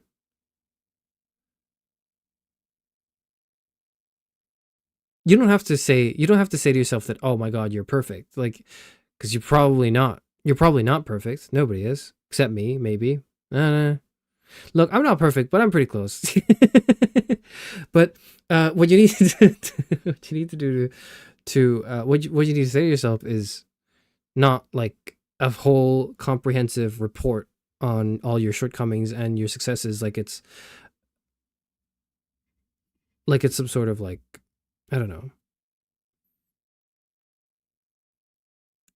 quarterly information. Like, what you need to do is see that, yeah, I did that and that was good. Let's do that more.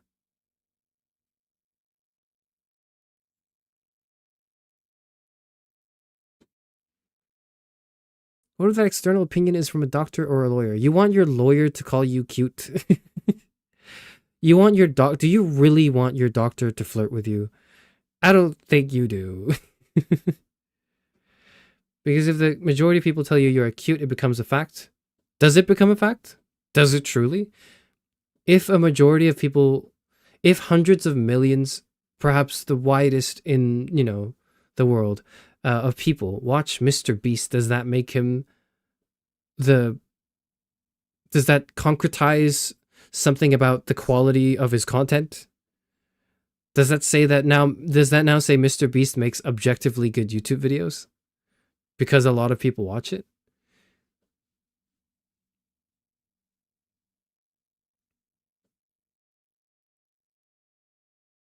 It might feel like it's the case. But the reason it feels that way is because you're not embracing your subjectivity. You're not embracing your selfhood. Not yourself, but your selfhood. Like your ability to choose, to think, to react to stuff around you.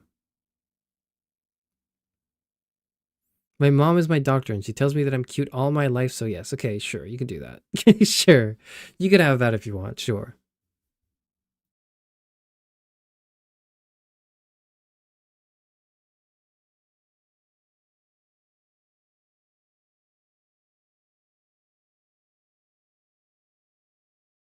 I don't know, I feel cute sometimes, but that also conflicts with being in a call on the people and it going, you're so hot, like it destroys my worldview, my schema, if you will. Why does it do that? Why do you let your, like, physical appearance define you? Because you're so much more than that, but you seem to, like, only focus on it. And I think, society's to blame or whatever, but, like, you're also putting yourself in that box.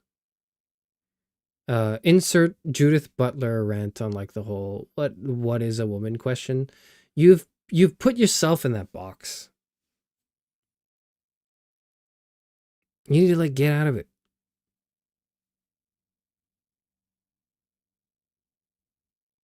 All right, that's all the advice I've got for today, I think.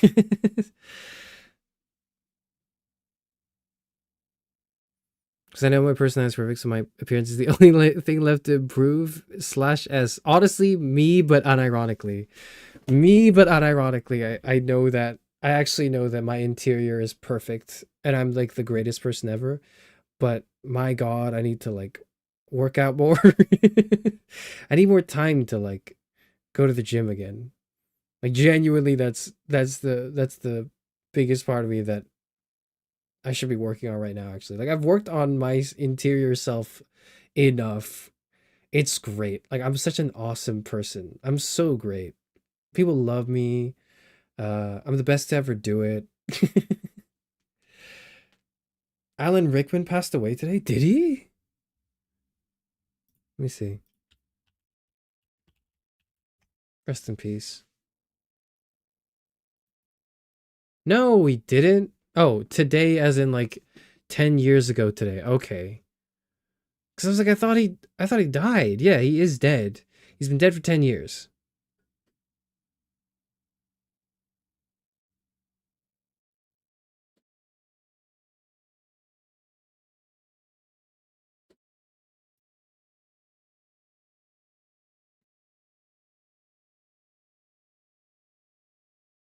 Stop tomatoing me. You know I'm right. um.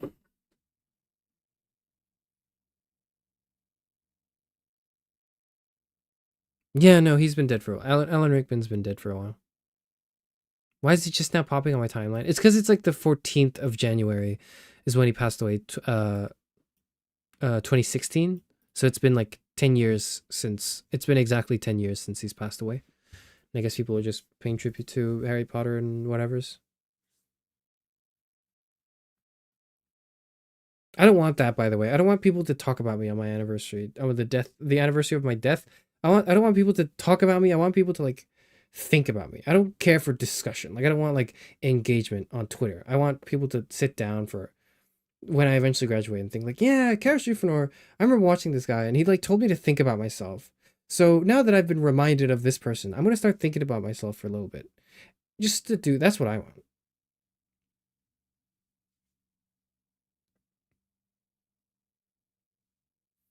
We'll be thinking about wouldn't we be thinking about you through talking? You'd be surprised how little thinking goes into most people's talking. Or you wouldn't actually. You're on Twitter, Zero. I see the shit that you reply to. I see all the Yuri that you reply to. It's all on my timeline because I follow you and I followed a few of you back when I still used Twitter fairly often when I said like I'll follow people if they make fan art of me and then you made fan art of me. So I followed you, and now I see all your Yuri on my timeline, Zero.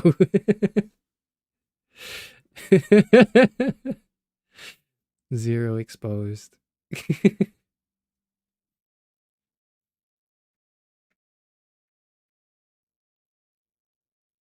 How else can you express thought? Don't express thought, just have it. You don't have to express thought. You can, it's nice, but like also learn to not express thought. Learn to just have it. Learn to just think. Learn to have change in you that is not perceived externally, that cannot be marketed or sold or categorized or standardized in any way or like assessed, you know? Just do something for yourself that's good, that can't be measured. It was Mpreg, by the way. We know, Zero, we know.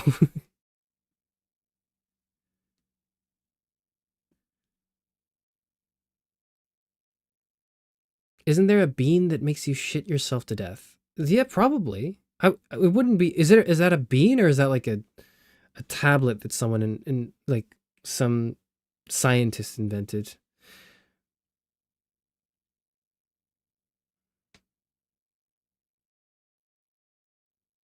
Getting stuck in the desert and slowly dying of thirst is surely not pleasant. Well, it won't be that slow because it'll be at most like 3 days, right? But that would suck too, yeah.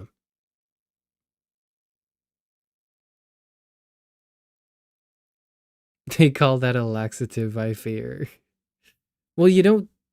It doesn't make you die. It doesn't kill you, does it? I fear that I've also never used laxatives in my life. I don't think I've ever needed them. I don't know.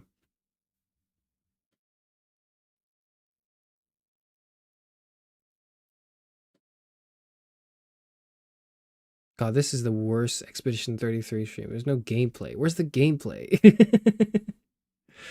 Where the hell is the gameplay?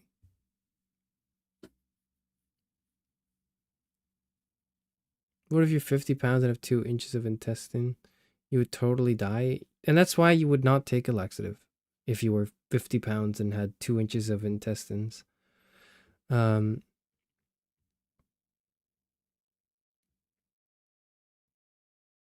I can't believe you'd belittle my area. I didn't belittle it. I merely just suggested that there's a lot of it on my timeline that I can see because I follow you, regrettably.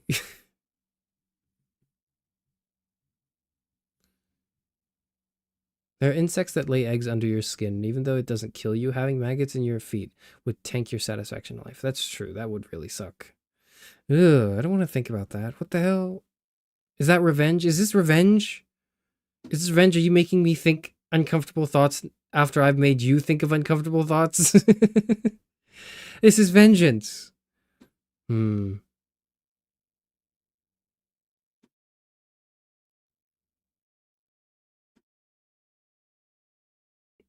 what the fuck are we talking about?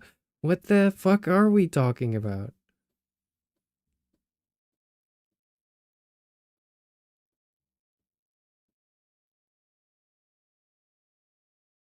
I'm not. I'm. I need to derail this. What's one last thing I should talk about before I leave? I was at like I was volunteering at a charity recently, and things are going great. I was like, what was I doing? I was playing with the kids. I was playing football with the kids, and I'm really bad at it because you can imagine me not being a very good sports ball player. Anyways, I could at least I could pass. That's the one thing I could do, and we set up some nice like formations. I think I don't know what the hell. You can tell I don't play football. You can tell I don't. Do they call you Unk? No, but they should. No, but they were. No, because I was in the presence of someone even older than me who was also helping out. Because imagine the types of people that would go volunteer to charity. Okay, like it's old retired people. Okay, those are the types of people that volunteer to charity. So other 60-year-olds just like me, but they look older because I've been blessed with youth, right? Um, the week before that, I got carded again, and it fucking oh my god, this is like that's another thing. I'll get to that in a bit. I'll get to that after this. But I went I was helping out with the kids. I was playing football with them, and I went and then it was a charity social event that I was volunteering at. So then afterwards it was food. It was time for food. So I went to the kitchen where I usually was. I'm usually at the kitchen, but for the past few sessions I've gone out with the kids because they didn't have enough people to play with the kids, and they thought, Charis, you could do that. And I thought, yeah, but I really don't want to talk to people. And they went, perfect, okay, you're outside now. And then I said, yeah, okay. Anyways, I went back to the kitchen to help, and I had a whole tray of mince pies on one left hand because I was like, I do this shit. I know what I'm doing. I know my way around these parts. And I grabbed another tray with my other hand, and I turned around just as I did, I like, there was another person in front of me, another volunteer, and I said, "Yeah, don't worry, I'll just grab these. I know what to do with these." And the moment I said, "Oh, I know what to do with these," I dropped like the left tray. I I dropped the left tray, half of it at least. It was like mince pies and like 4 mince pies. Just like mince pies aren't very big if you Google them. They're like I dropped like 4. They didn't drop, like they slid off the tray at an angle. They slid off and just fell, like 3 of them fell face first onto the floor. And the other volunteer, the other old lady, she looked at me in like shock, and I looked back and I like kind of raised my eyebrows. I was like, and I was just trying to telepathically communicate to her like, this didn't happen. You didn't see this. You didn't see this at all. And then like I threw those in the bin, and there was one um that fell perfectly. Like it fell tinfoil first. So I picked that one up and then just ate that. I just ate that one. I just popped that in my mouth. And I put the rest of them, and I delivered the rest of them, but it was just like that moment in particular.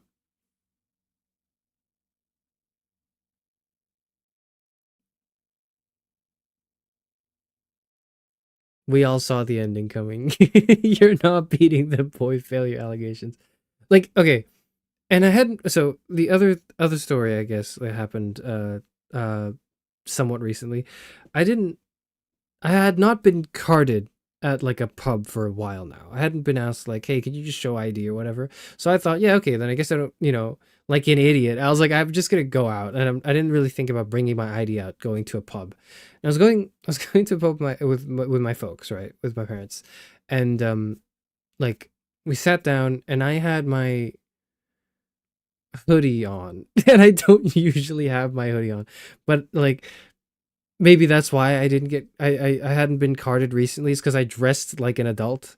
Like I dressed like, you know, like a responsible adult that contributes to society. Anyways, for that, like on that day I dressed, it was like Boxing Day, I think it was. I'm not sure exactly when it was. I think it was Boxing Day, and I was with my family. And I had my hoodie on, and my hoodie was like the Trash Taste hoodie, like the blue black purple hoodie. It's a nice hoodie, but it just accentuates my youthful charm. And the waiter came over and was like, "Can I see some ID, please?" And I went like, "No, I don't have any." Shit. And then like I turned over to to like to my cousin, who was like younger than me by like a few years. And he goes like, he looks at me. What does he say? He says like, "Okay, Lamau, I can, so I'll drink it for you then." Like his ass is younger than me. And then and the lady looks over and goes like, takes one look at the ID that my cousin pulled out, and goes, "Yeah, okay, sure." And then and then before the waitress leaves, I go like, hold on, before you leave, can you be honest? Do I look older than this person that you have just allowed to drink? And she went, yeah. And I went, okay, that's fine. That's all I wanted to hear. I just wanted to know that. I just wanted to know that I didn't bring my ID, but someone who looked clearly younger than me did, and you let them drink, and I can't have my pint of Guinness now. Sure. Just, I'm not saying I'm not saying anything beyond that. I just wanted you to admit it. And the moment you admitted it, I was like, that's fine. That's okay. I'll have tea instead. Do you not have a pic of ID on your phone, or is that not acceptable? It's not acceptable. You need to have like a physical ID, which is fucking annoying, man. You could be an old looking teenager. She doesn't know. I'm an older, like, cousin. It's fucked up. It's fucked up. I was born first. Whatever.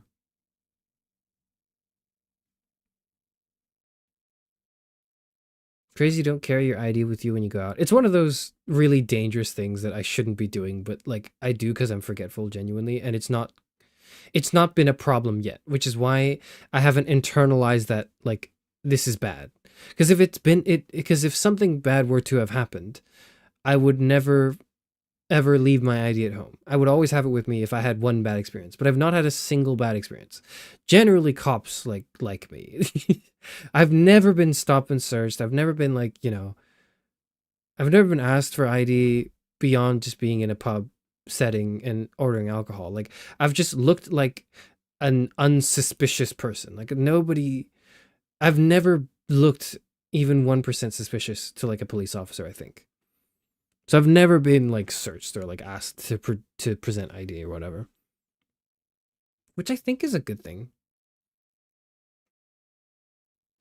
I think it's really funny. It's okay. It's funny, but you have to hear out why I'm saying it's funny. But one of my closest friends uh is a Pakistani person. Like he's brown. He's brown, right? Uh and the first time in my life I got ID'd was when I was walking down the street with him. It was just the two of us. Like we hung out before, but not like it was like one of the first times we hung out actually. It was one of the first times we hung out. Like just the two of us like walking down and like talking about like anime or whatever. Um and it was the first time I got searched. And the cop didn't even want to search me. Like the cop just beelined straight to my friend and was like, "Okay, can you show some ID, please?" And then he kind of like just looked at me for a second and he asked me for ID too, but only out of courtesy. Like he didn't ask me for ID too because he thought I was suspicious. He asked me for ID because he was like, "Well, now that I'm here, I might as well ask you for it as well," as what like I imagine he was thinking. Um, so now I'm not now this isn't an ACAB stream, but fuel to the fire, I suppose. Anyways.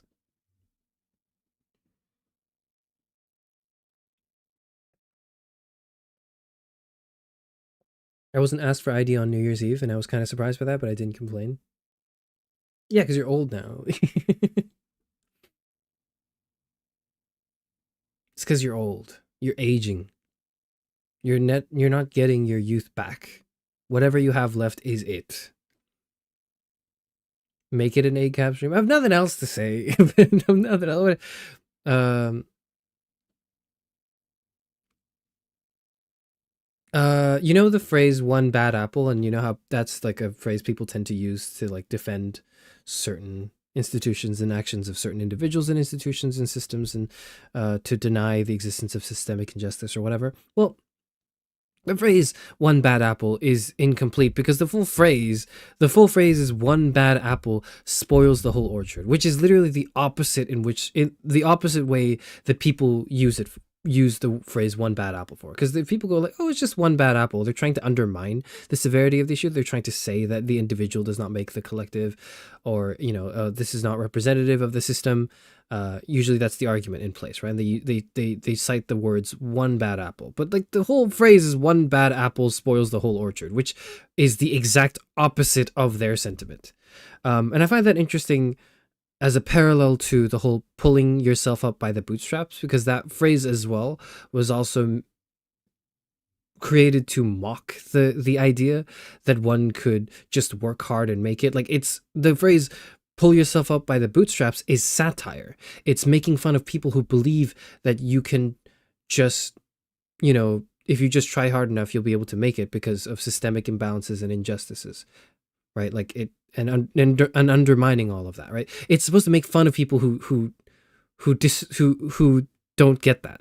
But people who don't get that have ended up just adopting the phrase "pull yourself up by the bootstraps," and that's, I find, a really interesting parallel. I always carry ID, so you all sound weird to me. I think you're right, and I should also always carry ID. I just don't, because I don't know danger. I think I don't know. I'm a little too privileged for that right now, I think.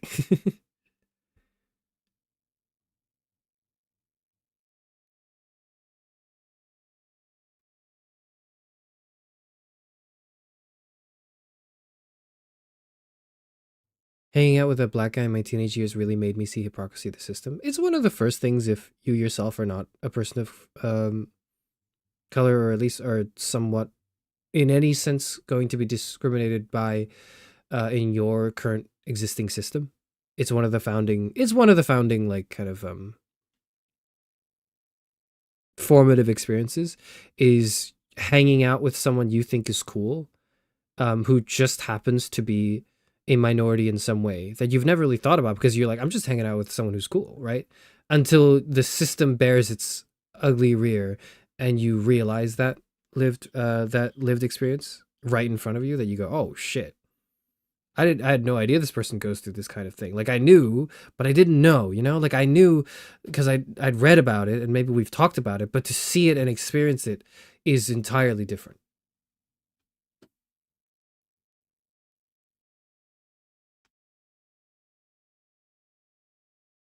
Rotten fruits will produce ethylene, which is the chemical that makes fruits ripen, but in excess will cause it to rot faster than usual, so one bad apple literally spoils the bunch.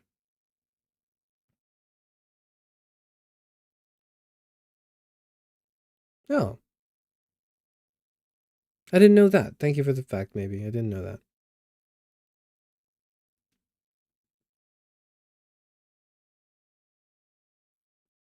So closing statement before I leave is I watched the video essay recently. Because I was watching, what was I watching? I was watching like FD Signifier, and I forgot what he said, but he recommended a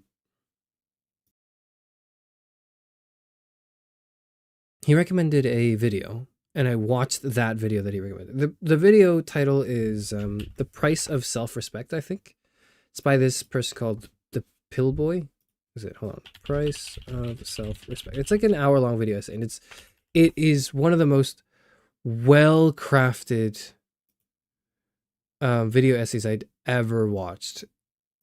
Well, this year I was gonna say, but it's not been a long year yet. It's been about 15 days. It's been about like 2 weeks since a video essay, or since the start of the year. So it's not too hard to top that. But this is easily the most well put together thing I've watched recently. The Price of Self-Respect. It's a fantastic video essay that I recommend everyone check out. That's the closing thought, I think.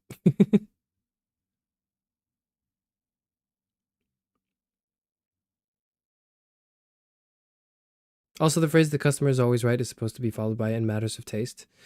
Yes, I think that's true as well. The customer is always right in matters of taste. And what was it? The the owner is always right in matters of price or something. Is the other way of it?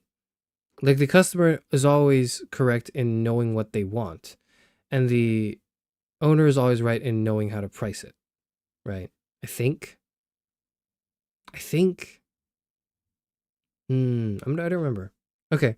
This was a disappointing Expedition 33 stream. I'm gonna end it now. I need to go. Goodbye, everyone. See you on Friday, probably. Sorry I didn't play the game at all today. I wanted to. My damn computer is not working. If by the next time it still doesn't work, okay, no. Here's the thing. If this is a big problem. It needs to be fixed by Friday. The fact that my OBS cannot capture a desktop audio. I can still hear my desktop audio, but I can't, it doesn't capture. So I'll check my settings. Yeah, I will check my settings. I'll figure it out and I'll solve the issue by Friday. If I do not solve if the issue is for some reason unsolvable, then I've got much bigger, then it becomes a lot bigger of an issue. It's no longer just I can no longer stream Expedition 33. It's like I can't stream for the next few months if that were to be the case. So we'll see. We'll see.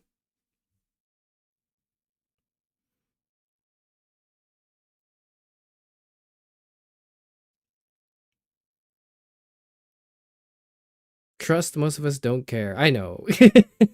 I know. I kind of cared, but whatever. Have you tried turning it off and on again and dusting it off? Yes, I have, and it didn't work. He will need to voice act and make the sounds himself if he can't solve it. Like I'm some sort of demented parrot? Whatever. I'm going away. Goodbye. Stream from your library computer? This is the new library computer. The old library computer is more up to date, but less powerful. Transking it really nicely. I'll try that tomorrow. I don't have the energy for that today. Ugh. Get out of here. Get out of here. Stream's over. Leave, leave, leave. See everyone on Friday or something.